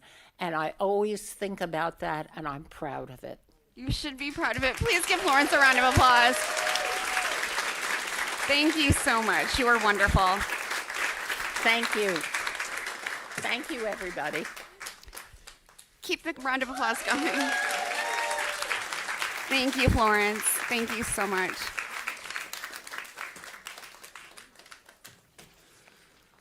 Oh, what a wonderful conversation. Thank you. So just a shameless plug to support bringing people like Florence to these conversations. If you feel so moved, go to foodtank.com/join. There are many ways to participate in what we do, including volunteering. But if you donate today, you can get a food tank cutting board. It's really pretty. I use mine all the time, but we really do appreciate your support, whether you donate or not. We're all just so glad you're here. This is what makes these conversations possible, the energy of everyone in this room. So thank you. So our next session is really special. So joining me, we have Sheryll Durrant, an urban farmer, educator, and food justice leader who serves as the board president of Just Food. Give her a round of applause. It's Sheryll Durrant, everyone. And we have Abbie Corse, who is a 6th-generation organic farmer at the Corse Farm Dairy in Whitingham, Vermont, with Organic Valley. She drove here to be with us. Give her a round of applause. And, we're going to have a conversation really centered on farmers and chefs and the importance of food justice. So thank you both for being here. I really appreciate it. Sheryll, I want to start with you. I know I always start with you. I have to. Thank you. Can you hear me well? Yes. Okay. Can you hear her, everyone? Okay. It's more important than me hearing. You work with so many community chefs who play a really important role communicating with eaters. Can you tell us about, why these community chefs are so important and why they're doing this, that communication, that back and forth? So I'm an urban farmer in New York City, and I work on an urban farm, which is half an acre, and a couple of community gardens. And we work with refugees, asylees, and community members to help them to be able to connect to the land, reconnect to the land, because many of them come with deep roots in agriculture, to grow their own food and to grow culturally relevant food for themselves and their family. So one of the components of the work that we do is education. We do a lot of community food education, and that's where my role with Just Food comes in, because we have a community food education program. And in this partnership, what we do is the food that we grow, we use it as a catalyst to teach people how to prepare the food nutritiously and affordably for a family of 4. One of the things that we see in the work that we do is that most organic, pesticide-free food is very expensive. Right. And if you are a family that relies on SNAP benefits or health box or FMNP, then you're going to determine whether it is fiscally prudent Right. to buy vegetables as opposed to cheap fillers, which are processed foods. Right. So one of our roles is to grow diverse foods, to grow culturally relevant foods, and to show you that you can utilize these foods in an affordable way. Can you talk about why the having culturally relevant foods is so important for folks? Because when people immigrate to America, when people come to America, they want to be able to connect with the foods that they are accustomed to, and like it or not, climate change is real. And Right. and there are a lot of things that we are growing in New York City, which 20 years ago we would not grow. Right. So yes, we can grow more culturally relevant food. We can grow Malakia, we can grow Bissap, we can grow gandules. Right. It's real. Right. We even growing a banana plant. Go figure. So, this is a way for you to build community and bridge divide, because I've always said it here, food is a gateway to all things justice. Whenever food is at the center of everything, then people can come together, people can learn about each other, and you can break down the divide. Absolutely. And for refugees, I feel like it brings so much comfort to them to have those foods that are familiar. Absolutely. And also to share it. Right. And also, one of the things that I learned for myself is that some of these foods we do eat, but I eat it in a different way. Right. So it's great to learn how other people prepare food. Yeah, that curiosity continues throughout Exactly. our lives. Abbie, I want to turn to you. When we were chatting, you told me that before you started farming, you were pursuing a degree in journalism. And farmers and food justice advocates like you and Sheryll really need to be storytellers all the time. Can you tell me how you continue telling this story, on social media and other venues? Well, I've shamefully sort of stepped away from the social media landscape slightly in the last few years for self-preservation, but I think it was really interesting to study journalism, and I never expected to come back to the farm. That was not part of my plans whatsoever. Right. Grew up hating cows. I thought they were dumb, and I wanted nothing to do with them, but life is funny, and but it's interesting. I think people are always surprised when I say that I actually utilize my degree frequently. But I think you're correct. In this moment, the disconnect between the consumer and the farmer is, I think, wider than maybe it's ever been. The average person is 3 to 4 generations removed from the farm. And so, and the farmer, it's tough sometimes to get off the farm. So I think the ability to be able to tell those stories and to translate that into spaces is incredibly important in this moment, because there's nobody else that can tell what that experience is of being in relationship to the land and what you're seeing, especially in these times of extreme weather and the immense changes that we're navigating on a day-to-day basis as we're trying to make management decisions and ensure that you're protecting the land and the animals and the people in equal measure. And those decisions are really complicated. And I think, we don't know what that's like. The average person doesn't know what that's like to be on the farm and really be navigating those daily decisions and how you make those prioritizations. So storytelling is really important. Absolutely. I think. When we can. Absolutely, when you can. And farmers have so many jobs. And I want to ask you. Yeah, I want to ask you both, Abbie, you mentioned the turbulent times that we're in, the cuts to federal programs, many community-based initiatives, many programs for farmers are having devastating impact on both urban and rural communities. And Sheryll, I want to turn to you first to talk about, the times we're in are rough, and they're rough for people who are just, who are barely making it by before. That's a deep question. Let me think carefully before I answer this question. I work in the South Bronx, which is deeply food insecure. And we're not talking about people who are just food insecure for food insecure purposes. We're talking about the working poor, people who work and have to make a decision about whether it is important to pay the rent or to purchase food, which is why community gardens and urban farms are crucial to the landscape of New York City, because they connect community members with a green space, which also helps to mitigate climate change, for that matter. Absolutely. And a source of food for themselves. And a lot of the work that we do, because it's connected to education and it's connected to food security, is funded by the federal government, you know. And a lot of the programs that we rely on through the federal government have been cut. And the problem of food insecurity and the problem of teaching people how to grow their own food, the services through SNAP, EBT, and so forth, those have not gone away. Right. As a matter of fact, I've seen it exacerbated since COVID. COVID went away, and the food insecurity is still there, and even greater, the pressure is still there. So what I see for myself, and I'm speaking for myself, is that I'm in this holding pattern where I am connecting more deeply to the work to try and figure out what is the pivot, what is the next step. Right. Because if we cannot rely on our federal government, then what is the alternative? And what I see as a pathway or a gateway to overcome this is that we need to connect more as community. Yeah. Our programs need to intersect with each other, and we need to really do that introspection and that deep dive and really make the effort to get to know each other and know about their work and see how we can work together to not rely, I wouldn't say, let me take that back. The federal government is responsible for taking care of its people. Yeah.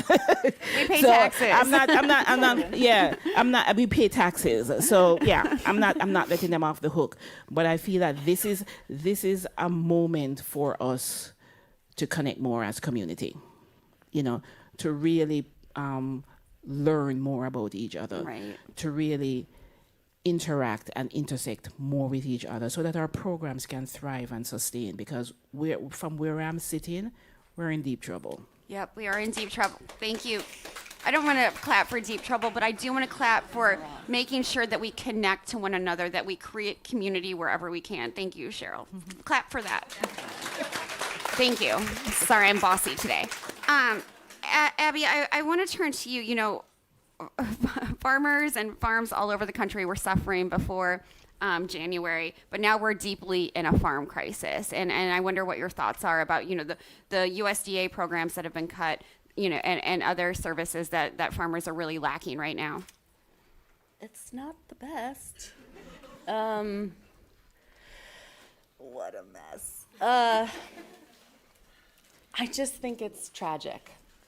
I think we were headed in some really incredible directions. I mean, the local food initiatives that were happening, you know, the push to put, in Vermont at least, I'm on the board of NOFA Vermont, which is a farming association, and, you know, we've done so much advocacy and made so much progress on getting not just organic fruits and vegetables into schools, but also organic dairy, which is more difficult.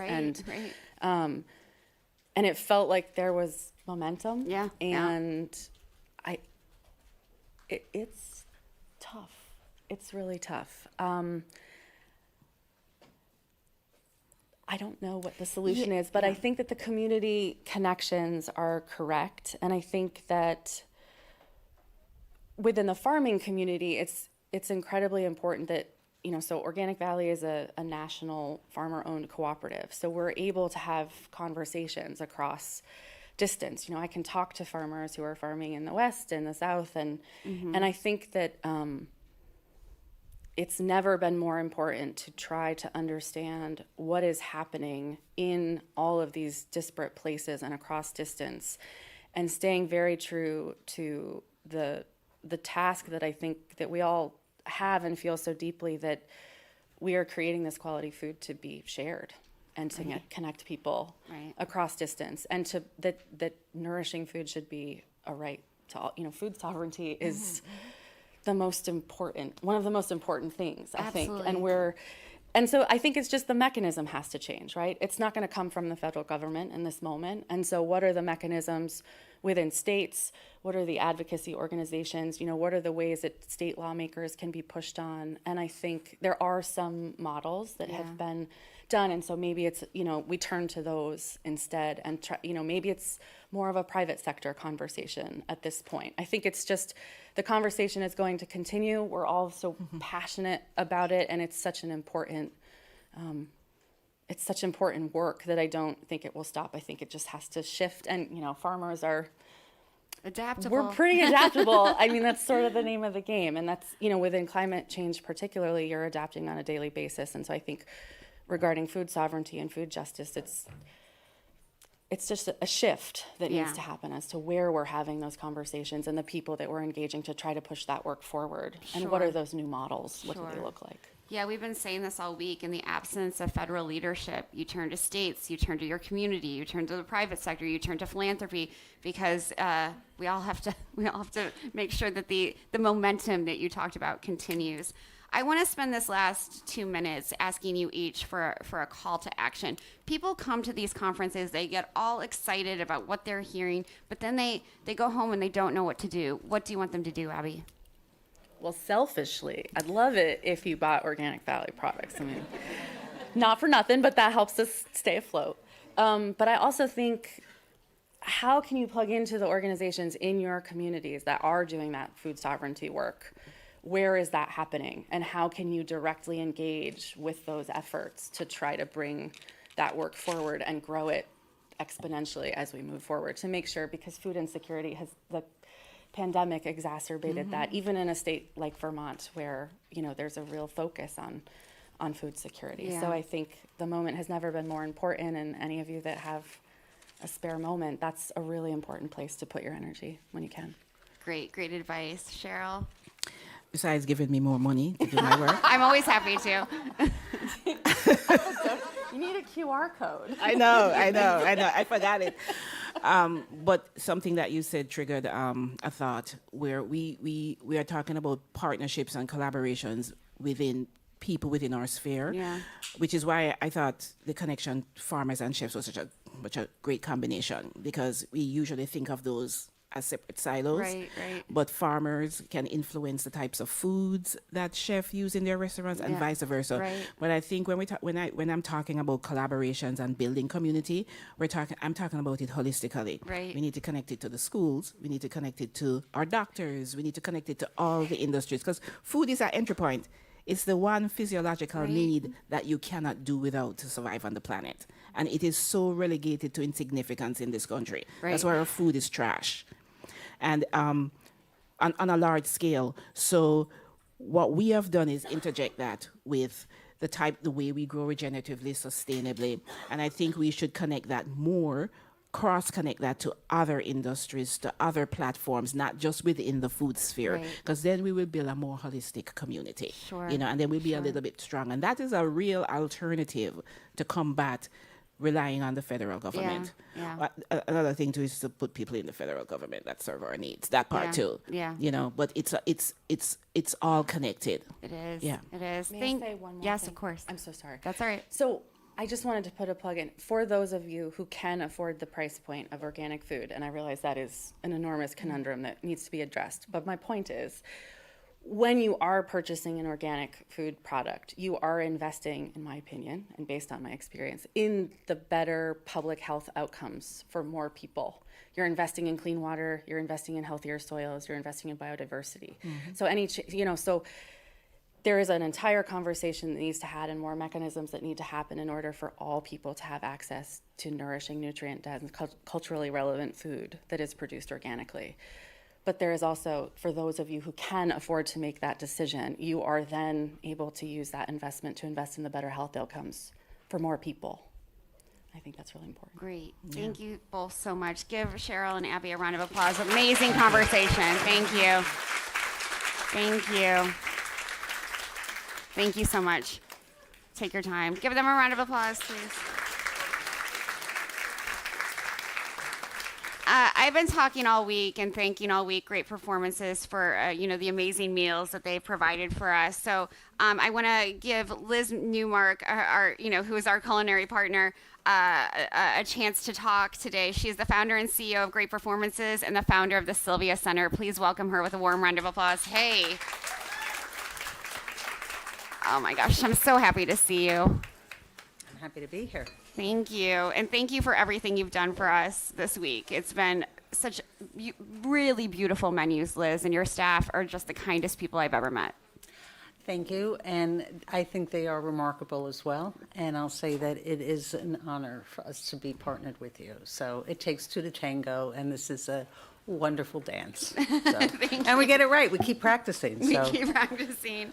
I want to start talking about the farm that you founded, Catchy Farms, in the early 2000s. Why was it important to have that direct connection between the catering that you do and the farm? Well, I always think that doesn't every New York City kid want to be a farmer? Because I did. And actually, it was really my dad who, for years, loves tomatoes, cucumbers, and said, let's have a farm, let's have a farm. So I finally called him. I said, Dad, I bought a farm, 60 acres. And he looked at me like I was absolutely crazy, like a little garden. It's like, oh, now you tell me. As we were growing and the turn into the new the millennial was a real growth time for Great Performances. Right. And food can become a commodity. Yeah. You think about price, but you have pressure from customers. You think about trends. And the distance between real food and business, I didn't want it to get too wide. Right. So the farm really connected us to the basic building blocks of food, where food comes from. You think about the weather differently. Right. Like everybody must be excited. There's a drought, it's really nice, shorter showers, lots of sun, but I'm thinking about the tomatoes. Yeah. And I think for us in the food business to really have that visceral connection to flavors and tastes and planting crops has just been such a great anchor for all our chefs. Yeah, and it really creates such delicious food to have that connection. I'm wondering if you can tell us a little bit about what has and hasn't worked when we're trying to educate eaters about where their food comes from. I gave this a lot of thought this week about how nice it is going to be to sit in this community where we are aligned on values about where our food comes from, seasonality, flavors, and the environment. And when I think about the world and education, there's one word that comes to mind, what people want: protein. Oh my God, I know. And fiber. If we could grow our squash infused with protein, there'd be a line finally for the vegetables.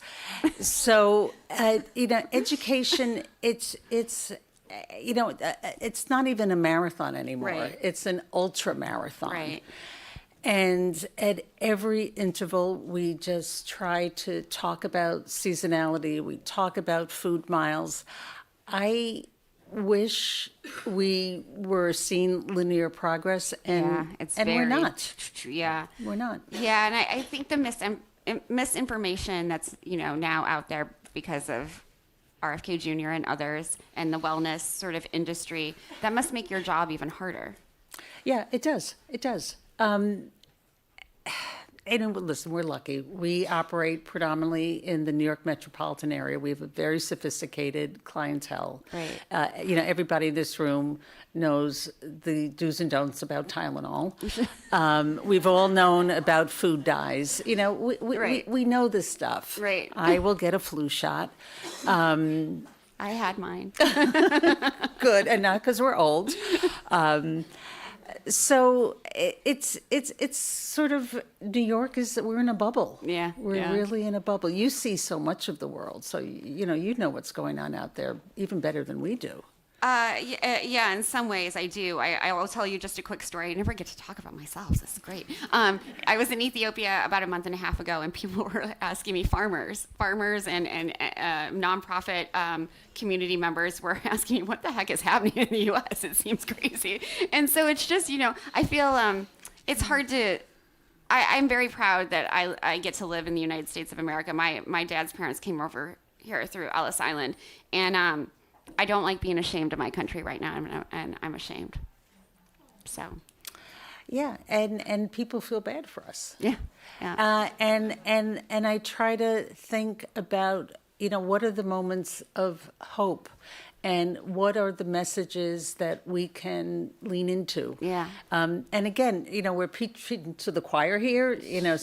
So it's how do we have an impact above and beyond? And I think right now the biggest job for us is finding those moments of hope and trying to stay on mission. Yeah. And if it's not giant victories, we have to find little victories. Absolutely. And you mentioned preaching to the choir. I think repetition is always good. But what I have learned, not just over the last 9 months, but over the last several years, is that I need to be listening to people who don't agree with me. And that's something that Food Tank has always tried to do. Seek out the people who don't agree with you, or you think don't agree with you, because I think there is common ground. I like a lot of the Maha moms. I like, they're nice people who believe in a lot of the same things I do. I think we have to look for those as Sheryll and Abbie said, those connections between one another, instead of constantly separating ourselves. No, I think that's absolutely true. We have to see other people. We have to listen to them. I hope folks who might look at the world differently than I do feel the same way. Yeah. I mean, my family came from other countries as well, and I was raised in an environment where, we sang the fourth verse of the Star Spangled Banner at every family weekend meal. Wow. And you ask, why the fourth verse? And did you know there was a fourth verse? Because my grandfather, who was a God-fearing man and a practicing Jew, because it had the words, "In God is our trust." So look it up and sing it, and you can think about Grandpa. And it was always a source of great pride, and I don't want to lose that. No, absolutely. I think about our farmers. I think about our food people. I think about all of us, and I do believe that middle ground. We're sort of silenced and lost and dizzy, but I've got to believe that those voices will be heard. I do too. I want to get back to great performances, because one of the things that I've admired about you and the company is, and we talked about this, your staff is amazing. Your staff is able to be amazing because you support them, you pay them well, you treat them well, and that's very different than, I worked for a catering company in college. I've always, to get myself through both college and grad school, I worked in food service, and I was not treated well. And I know a lot of folks who are not treated well in this industry. And I'm wondering if you've always been ahead of the curve on changing that paradigm. Well, thank you. It's nice to be in New York, where we have, our GP family, which is multi-generational at this point, is unique in terms of their passions, what they believe in, their talents outside of what they're doing here today. Right. We have our fellowship for $5,000 prizes that we award for artistic endeavors. I'm lucky to be in New York, to have access to this group. And it's always been, we started as a waitress service for women in the arts. Yeah. So I think when you start with the women Yeah. and you blend in the arts and the artist service, and it's just been, we've always been a mission-driven company. Absolutely. So we lead with our values. Absolutely. And I think so much of that comes out of your heart and your work. Before Great Performances, you are the founder of the Sylvia Center. I want to make sure that you get a chance to talk about them and give a plug and encourage people to donate. Okay. So I have three parts to my life. My for-profit life is Great Performances. I have a very robust nonprofit life, including the Sylvia Center, and then the farm, which I call my anti-profit life. Although I think we're breaking even. So Sylvia Center was founded at the same time as the farm, and it was really one of the main impetus behind the farm to be home to Sylvia Center, which teaches children how to cook. Because if you are on a limited budget and you cannot cook, you're going to end up with pizza, fried chicken, and junk food. Right. And if all I did in my food career was feed the most privileged New Yorkers, I'd have been done a long time ago. Sure. and really looking at the vast world of eaters. These are our kids who don't know how to cook, who have rich food traditions, but because of whatever economics and time constraints in their households, haven't learned. And it's an incredible organization. We are in 5 boroughs in New York City. We are upstate in Columbia County in the capital region. I think we reach around 6,000 kids a year. There is nothing like the beautiful chaos of cooking with children in the kitchen. So Beautiful chaos. That's great. That's it great. it's magic. Can you share, like, are there any stories that stand out for you over the years of kids and cooking? Well, I mean, I have memories of kids coming up to the farm, and they'd come, in growing season. We have a beautiful 2-acre children garden and a fabulous pizza oven, and you're all welcome to come up to the farm.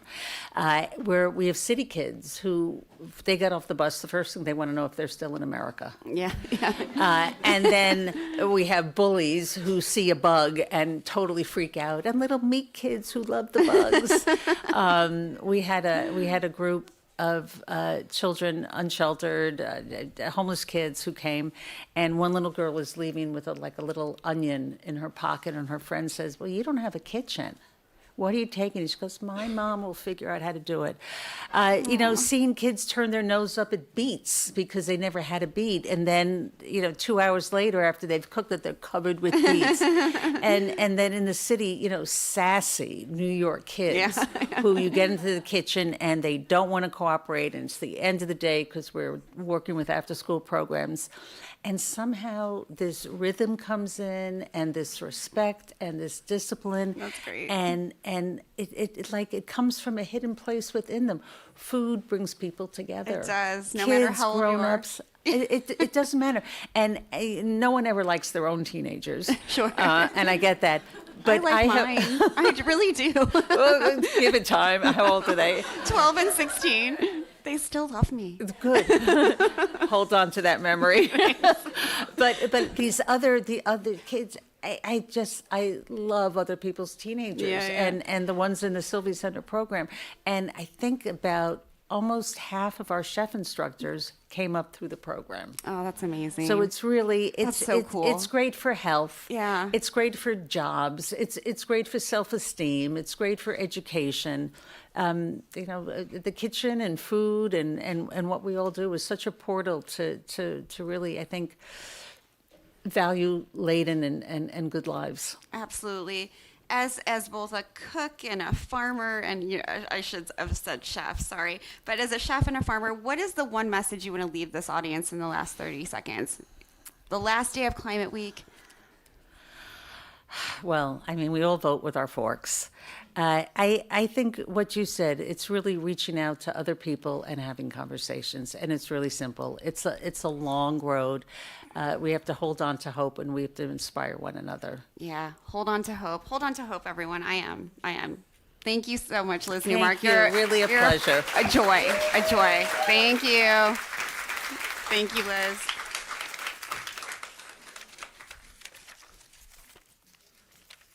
Just give me 1 second. There have been a few changes to the agenda, and I just have to find my place. All right. Everyone doing okay? Good. Okay. Sorry, it's taking me a minute. Okay. In this next session, we have the chance to hear from more chefs. We'll have Rubba, who is the chef and co-owner of Oyster Oyster, Eric Adjepong, who is a chef, television personality, and author, and moderating this conversation, you get someone else. You get Anne McBride of the James Beard Foundation. Please give them all a round of applause. Thank you, Danny. And our chefs just got in from DC minutes ago, so we're really pleased to have them here with us in New York. We're saying we could have done this summit at Penn Station. We could have, yes. Slightly less glamorous, but so I want to hear from you. What are the key elements that you feel make Elmina and Oyster Oyster a different restaurant? What's your overall philosophy? What drives you? What is different about what you do? What's different about what we do? Well, we opened that restaurant to be a sustainability-focused restaurant from the ground up. everything we do is with that thought behind it. So if we start with a dish, that dish has to be focused on what's the zero waste of it, where are we sourcing that, what can we make out of that, is there any elements of it we can preserve into the next season? The space itself, we use tons of sustainable materials. If I'm slurring, I'm sorry. I just got Invisalign yesterday. And I'm trying to figure out how to move my tongue around. First few days of toughest. It is the only plastic I will probably ever consume. But speaking of plastics, we have 0 single-use plastics at the restaurant. So that means like no classic deli containers, cling film, saran wrap, whichever term you prefer. And just really thinking about the restaurant as a holistic space, not just for the environment, for the people that work there as well. And every day is a new day, and nothing's didactic. We're always changing and evolving with new information and just trying to be 1% better every day. Yeah. I would say very similar to Oyster Oyster is the idea of the reuse and reusability of ingredients, you know, and really thinking of these ingredients as commodities, like not just for singular use, but how else can we transform the plantain, right? The skin of the plantain. Can we use that? We use the actual skin for an olio for our bar. We roast the plantain itself. We scrape the insides and we use that. We make a caramel sauce out of that. So there's like 3 different ways that we sort of stretch it out. Materials. I love when you said that about the building. When we first opened Elmina and was designing the space, we made sure specifically to use materials that were very local as well. And low cost. And then ultimately, one thing that I love, and it wasn't even my idea, it was an idea from one of our line cooks, was just building a compost for our actual, like, the chefs and the service here. So obviously we can do composting on a larger scale, but you know, there's rooftop gardens all over Washington, D.C., and several of our line cooks live in buildings that have these rooftop gardens. So they take all of the compost every week and they use it, and they go ahead and they're planting, you know, and they're sort of reusing and kind of creating an ecosystem within their home. So from work to home is another great thing.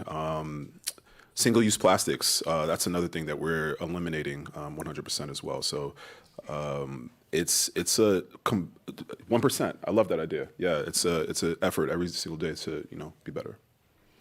I like what the compost element, because often what to do with the compost comes up as an obstacle to not actually compost. So to encourage your staff to take it, I think that's really smart. Absolutely, yeah, and I mean it saves on the bill as well. Yeah, exactly. But it's a great opportunity for.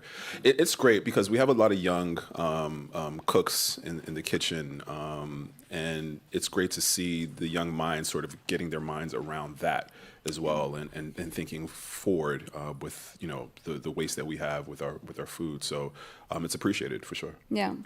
And Rob, so as you already mentioned, you approach your action way beyond the plate, and this is a plug for this T-shirt I'm wearing from the brand Terratella. This is made out of seaweed and eucalyptus. Wow. And it's No incredible. kidding, really. Everyone's been touching it. Anyone who wants to touch it after, you can. It's incredibly soft, incredibly well designed. And I first found out about this company through Rob, who gifted me a T-shirt from a collab you did with them, and it's a T-shirt made out of soybean.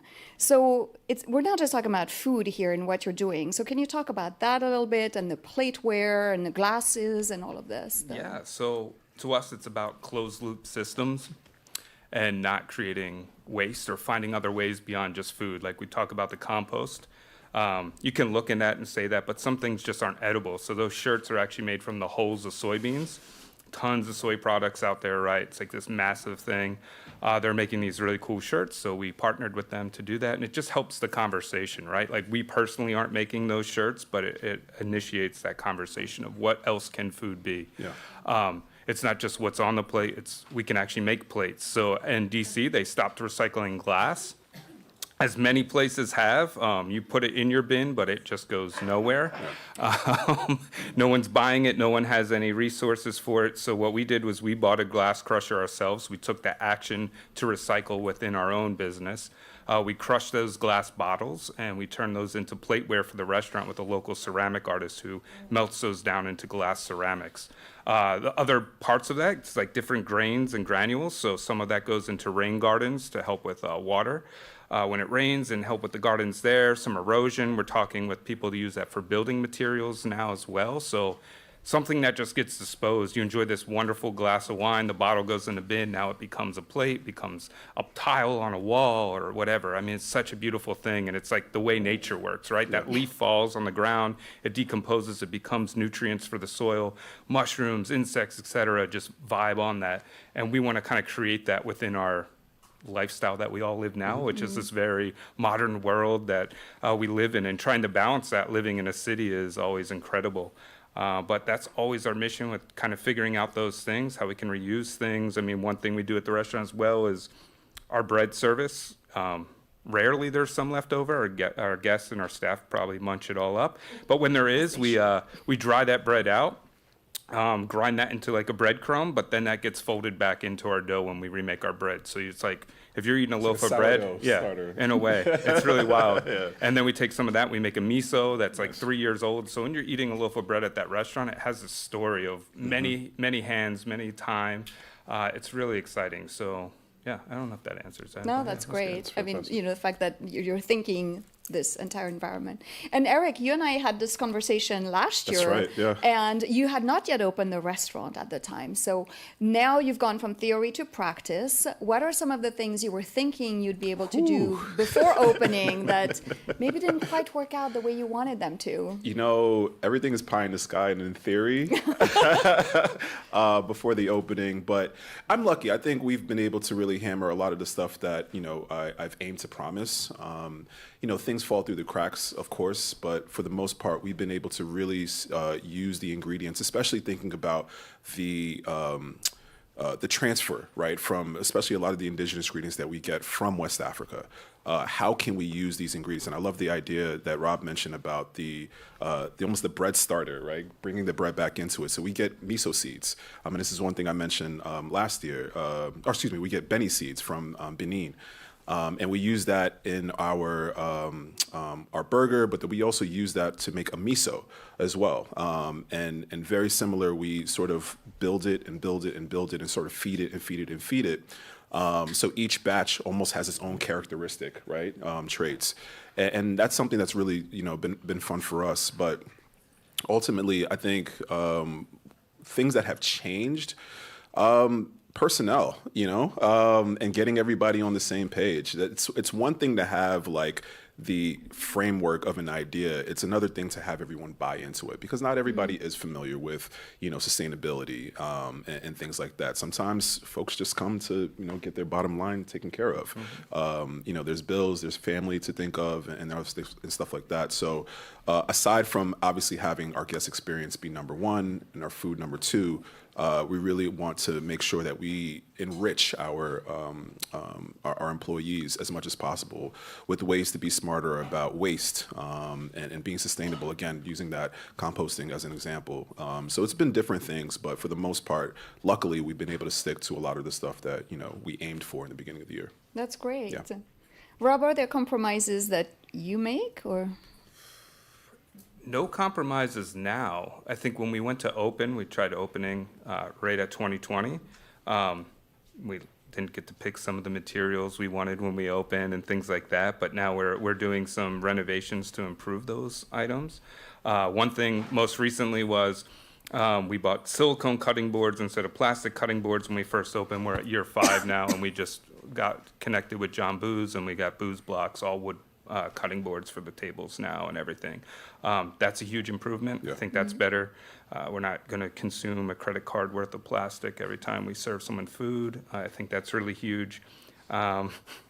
Just everything. I don't know. And I like what you said about personnel. It's like, I'll say we're fortunate. I think the staff that does come in, it was very slow. Like, it used to just be me and one other person in the kitchen, and now we have like a brigade of like 7 people who want to work with us, Yeah. but they're like the buy-in of it and they believe in it. And that just that generation's thinking about that, I think is so cool. Like when I was coming up working here in New York, like we weren't thinking about that. It was just The like, same, yes. let's just not get hit in the head with a pan Exactly. today and like work really hard, but Yeah. like, where's the waste? What's going to happen? Yeah. Like thinking about tomorrow and just being a good ancestor is like, that's the future of this generation of cooks. And I think that's inspiring to see that like evolving. So yeah. It's the generation of cooks because now, and Rob, I'm pretty sure you feel this as well, we're essentially speaking the same message to a Gen Alpha, Gen Z, millennial, boomers too, and working. Once again, you're forgetting Gen X. Gen X as well. Sorry to Gen X.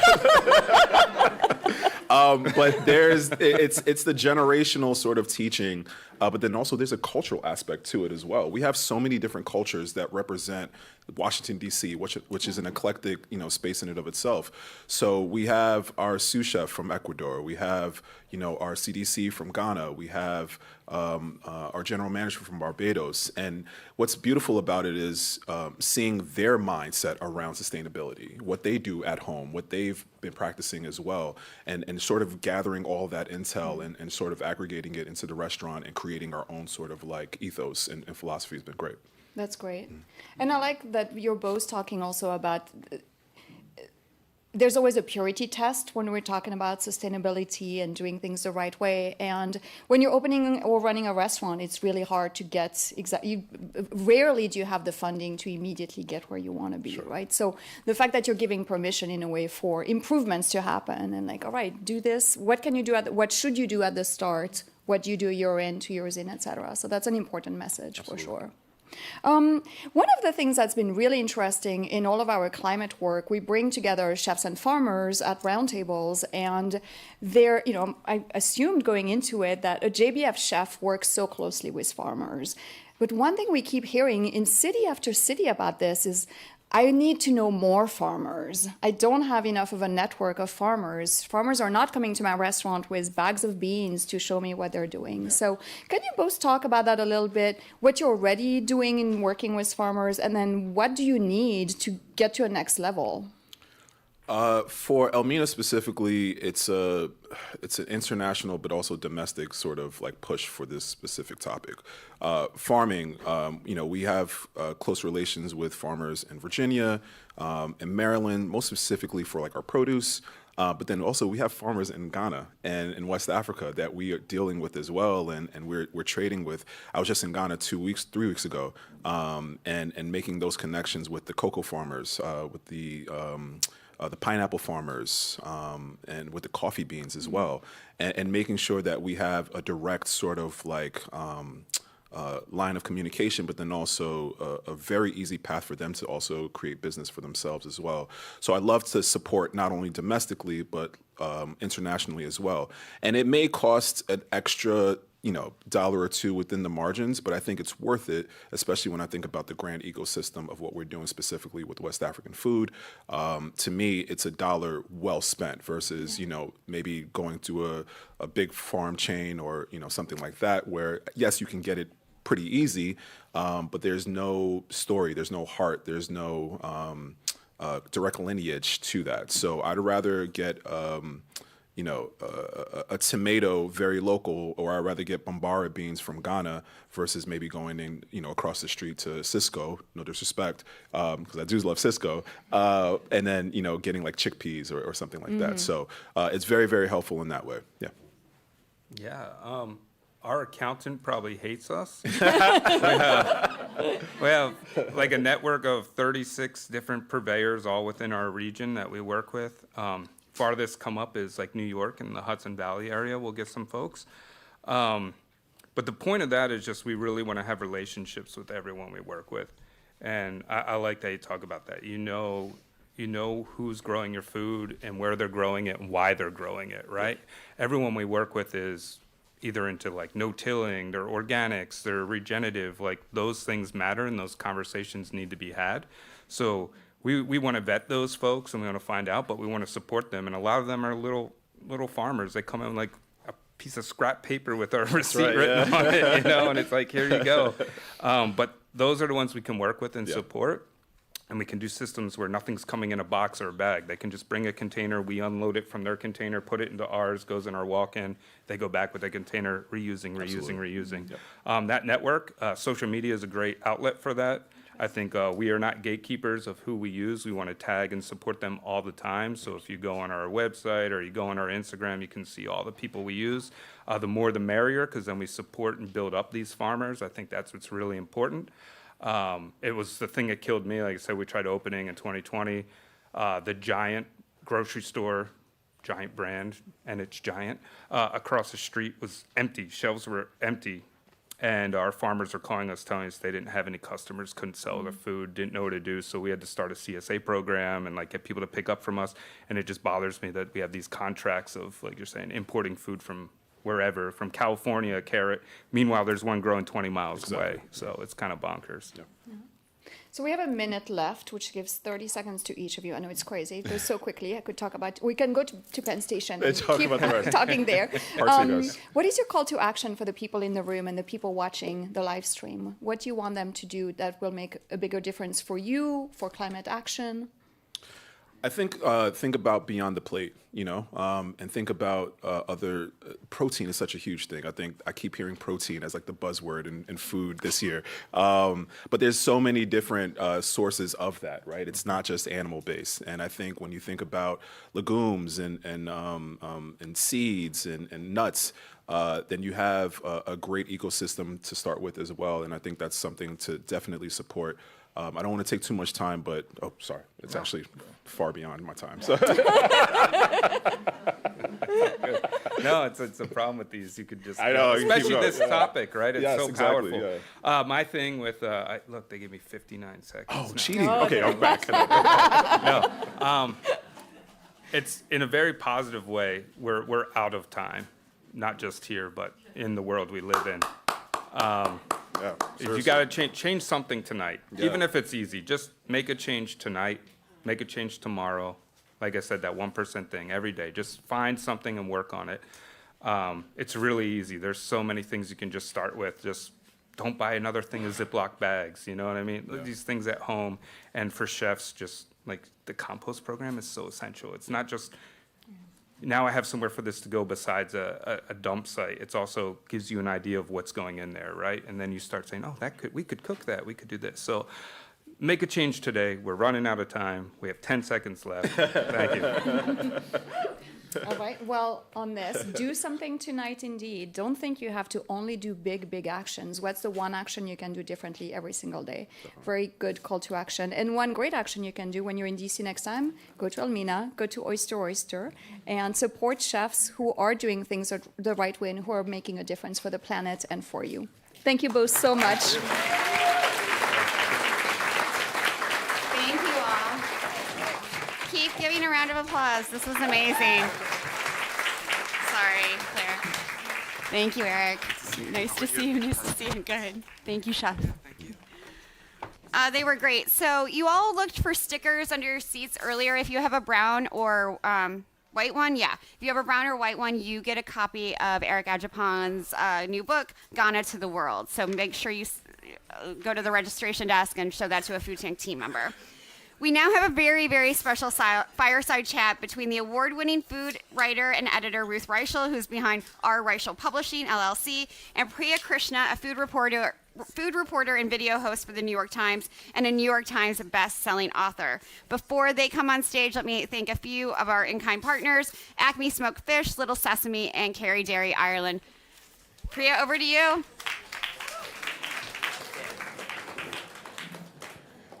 Thank you all so much for being here. The topic that we are discussing is the chef as change maker. I've worked in this industry for about a dozen years. Ruth has a larger wealth of experience. And so what I wanted to start by talking about is what was the role of the chef when you began reviewing restaurants, and how have you seen that evolve? So when I first started reviewing restaurants, nobody ever heard from the chefs. It was all about the restaurateur. Mm-hmm. The chef was usually some fat old French or German guy in the back of the kitchen that nobody ever heard from. And if you tried to interview them, they didn't have a lot to say. That really changed radically in the 70s. I mean, the first big story I ever did was for New West magazine, and I sold it to them by saying, look, there is a guy in LA who is about to open a restaurant. He's American. He's 25 years old. All of the chefs in the kitchen are American. They're college educated, and they're all in their 20s. And that was so radical. It was like, yes, and I said, they want to use American products, and their wine list is going to be an American wine list. And in 1978, that was such a radical idea that they sent, I lived in Berkeley, and they sent me down to LA to do a story about the opening of Michael's restaurant. And Michael did things like he wanted foie gras and he wanted to serve ducks in the restaurant. He smuggled duck eggs from France and he put them in an egg carton with some chocolate duck eggs around it. And he smuggled them in and started this duck farm. And he started like trying to get people to raise food. Wow. And it was so before Michael's opened, the big chef in LA was a French guy who famously said to his other French chefs, California is the most beautiful land I have ever seen, but when it comes to produce, forget it. Who is that chef? I'm sorry, I've just lost his name. He was at L'Hermitage, and I'll think of it. But, and so what we saw was the evolution of chefs demanding produce. I mean, part of what happened was Americans went to Europe and ate local food and came home and said, why do our tomatoes have no flavor? Why do our strawberries have no flavor? And you had these young chefs who wanted to give these flavors to Americans. I mean, one of the most astonishing moments of my life is Alice Waters was getting food from the Chino Ranch, and I wanted to interview the Chinos because they were growing this extraordinary produce down by San Diego. And I called them and they said, we don't talk to the press. And so I called Alice and said, when you go, next time you go to Chino Ranch, will you take me with you? And we went down there, and this was 1979, and everything they grew, it was an organic, they're a Japanese family. It was the most amazing produce I had ever tasted. And on our way back to Berkeley, we went out and picked strawberries for dinner at Chez Panisse that night. And we got on a little plane from San Diego to Oakland, and we each had a flat of strawberries on our laps. Dreamy. And the scent of these berries. Wow. It rose up and it filled the plane. That is amazing. And one by one, every single person on that airplane got up and came over and begged for a strawberry. Do you think that Chez Panisse was really an inflection point in a restaurant that was really putting sustainability front and center? I think Chez Panisse was on the West Coast. I think Larry Forgione in New York was doing the same thing. I mean, I will never forget being in Larry's restaurant in New York and an American Place. You know, so he was it was about American produce. And I remember I ordered strawberry shortcake, and Larry came into the dining room shaking the cream to whip it. It was just in a jar, and I was gobsmacked because the cream you could get, it wouldn't do that. Wow. And so you had these young American chefs who sort of said, we can grow this food here. We can make it. And, you know, it really was the beginning of the farmers market movement because people went to an American Place, to Chez Panisse, to Michael's and they said, if you can get these products, why can't we? And, the growth of the farmers market movement has been enormous. I mean, I had the figures once, but it's like, it's grown like 200%. And I think it comes directly from restaurants, from people going to restaurants and saying, we can get this food. I mean, you very famously, Ruth used to be editor-in-chief of Gourmet magazine. She had this iconic cover of all these chefs in a rock band, basically declaring chefs are the new rock stars. And I feel like you were the first one to really understand that chefs could be influencers. And I'm wondering, what you see now as the way that chefs are changing how we eat and how we eat more sustainably. I think that the moment where things changed for chefs was 1993 when the Food Network started. Mm-hmm. And you suddenly saw these chefs who were articulate and interesting. And so kids used to watch that. I mean, there's a whole generation of children. I am one of them. Who grew up watching these chefs. And the thing that makes me so proud is, what I remember is when I first started out, chefs didn't think that they had any influence. And in the beginning, when they did have it, they didn't use it. Mm-hmm. And there was a real change. And it started a little bit with Share Our Strength, who sort of saw that chefs were a real way to work for, dealing with hunger issues. When they first started, I was so fascinated by what they were doing that I sent them a check. And they called me up and said, who are you? But it seemed so obvious to me that chefs could raise money for good causes, use their influence. And what you're seeing now is, it makes me so proud what chefs have done, what people like Jose have done. Mm-hmm. Say, we are chefs, we can change the world, we know how to do things. And, again, during COVID, what you saw was chefs who could have closed their businesses.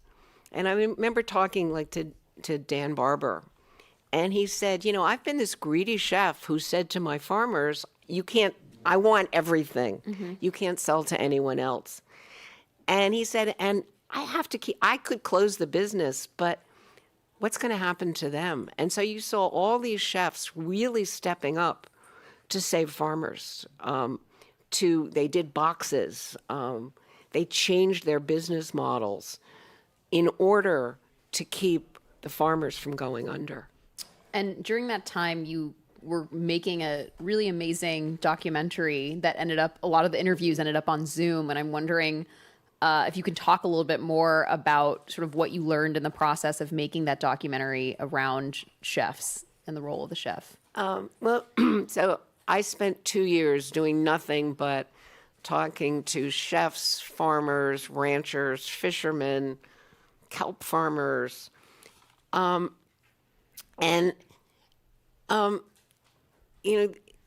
The first thing I learned was the resilience of farmers. Mm-hmm. They are the most amazing people. The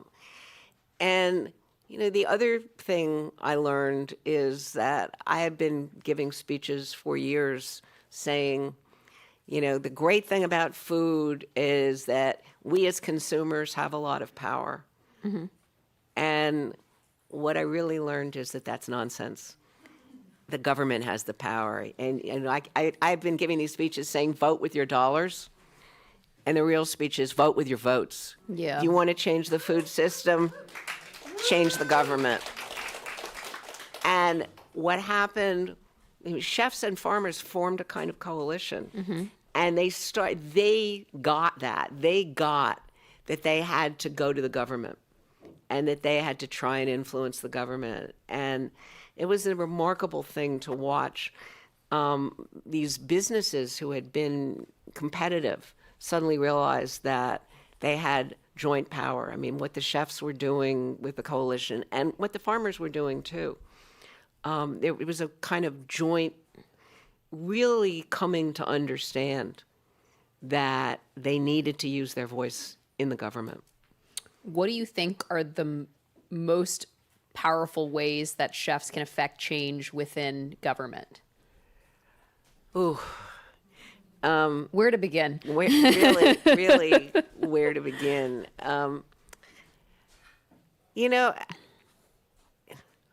Sadly, with the government, where does it really come down? It comes down to money. And so, I think what chefs can do, you're reminding me of when Obama was running. Mm-hmm. And Alice Waters, who had tried very hard to have an impact on the Clinton administration and hadn't. And she went to the Obama people and said, how do I get food on their agenda? And they said, well, the first thing you have to do is raise money to get him elected. Right.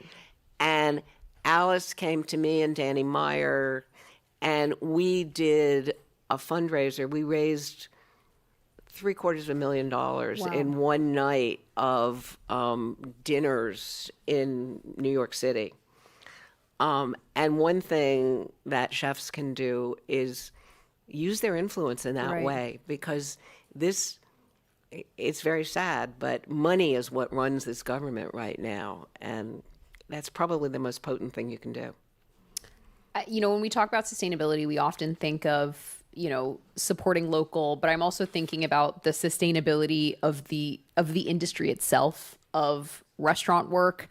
How do we build a more sustainable industry that people actually want to work in? We're seeing people mass exited during the pandemic. Yeah, it's really interesting because every chef I spoke to during the pandemic said, when this is all over, we're not going back to doing things the way they used. Totally. And then the pandemic ended, and we went back to doing 100%. things the way they used to be done. And we really need to think of this as a profession. And we really need, everybody in this business needs to start thinking about how we protect the employees. And, it's a hard business. God knows it's a hard business. The margins are tiny. Food prices are going up. But I think that every restaurateur really needs to think about the people that they work with as their most important resource before anything else. And until this industry gets to that point, we're going to be in trouble. I agree with you.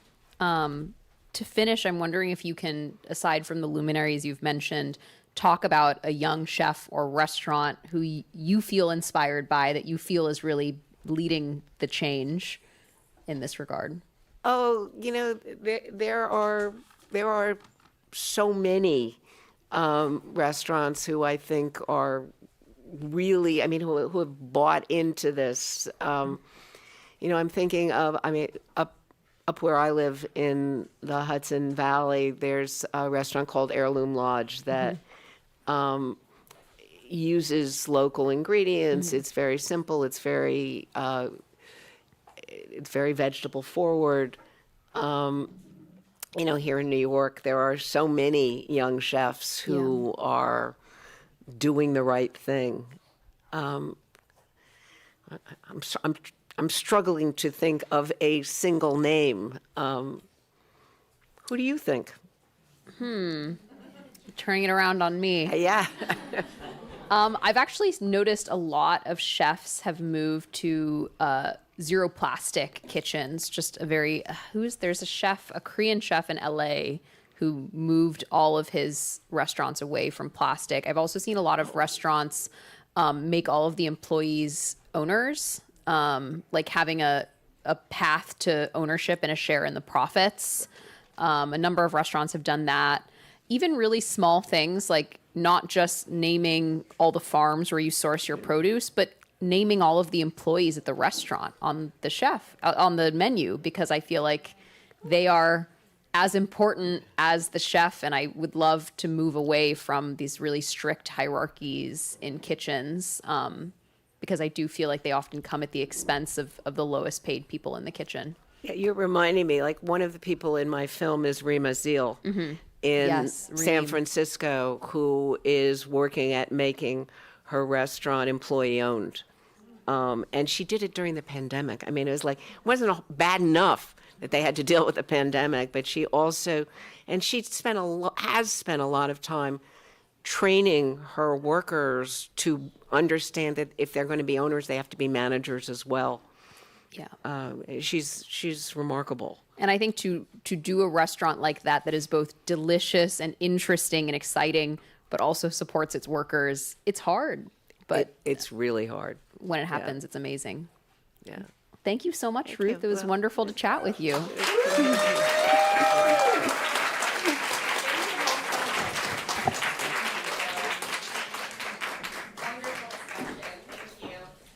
Take Ruth's advice, vote with your vote, everyone. It's not just enough to vote with your fork. I don't know why I'm standing over here. I'm going to sit down. I am excited to welcome back Anne McBride and Samantha Sackin to the stage so we can have some reflections about today's conversations. It was so great. Oh, I drank out of your water glass before. Oh, my God. Didn't have any with me, sorry. To disinfect it now. This was great. Everyone had such a good time, I feel like. Reflections, what stood out for you? I was just thinking, hearing Ruth and Priya, the fact that, we've been talking about this program, thinking about chefs and farmers, but also the role that journalists are playing is so critical, and writers are playing, because so much of action needs to come through messaging and talking with diners, and people go to restaurants to celebrate, right? And so it's really hard to make them think and take them out of that celebration moment to think like, we have 10 seconds left, right? And so it really takes a whole effort like that, and making sure that we can have these very urgent messages, but in a way that's palatable, basically. Absolutely. Samantha? I loved hearing about the intentionality of everyone here and just how they're thinking about food and the whole system, thinking about the whole pieces of the food. Like even hearing at the very beginning, talking about using every piece of a cauliflower and thinking about the plastics and the food waste, that it's that whole experience that everyone's really examining at a deeper level. And by the way, we also appreciate you're still here, because we know we are this close away from you all eating, which is very hard at a food event, so. In a world that seems so divided, we have a real opportunity to use restaurants and food and chefs and culinary experiences as a way to bring us all together. I'd just love to hear both of your thoughts on that. What we need to do moving forward, given where we are. Well, I think one action we can all take is to connect more over food. And whether that, it's easy for all of us to rush around every day and to just quickly eat at our desks or grab food quickly. But just thinking like a quick action is like every day sitting down and thinking about, I'm going to talk to someone else with different point of view over food. I'm going to feed my family and not just rush and watch TV while I'm doing that. I think that can be really a powerful way to slow down, experience food, connect, and also talk about different points of view to really help our world, again, if we can, make it healthier. One of the things that we talk a lot about especially when we talk about policy and the need for the right policies to support restaurants and to support climate smart agriculture, is to really talk about the economic impact. And that strips the emotion, that stripped is climate real, these kind of conversations, to be able to have bipartisan conversations. And that predates January. That's been really critical.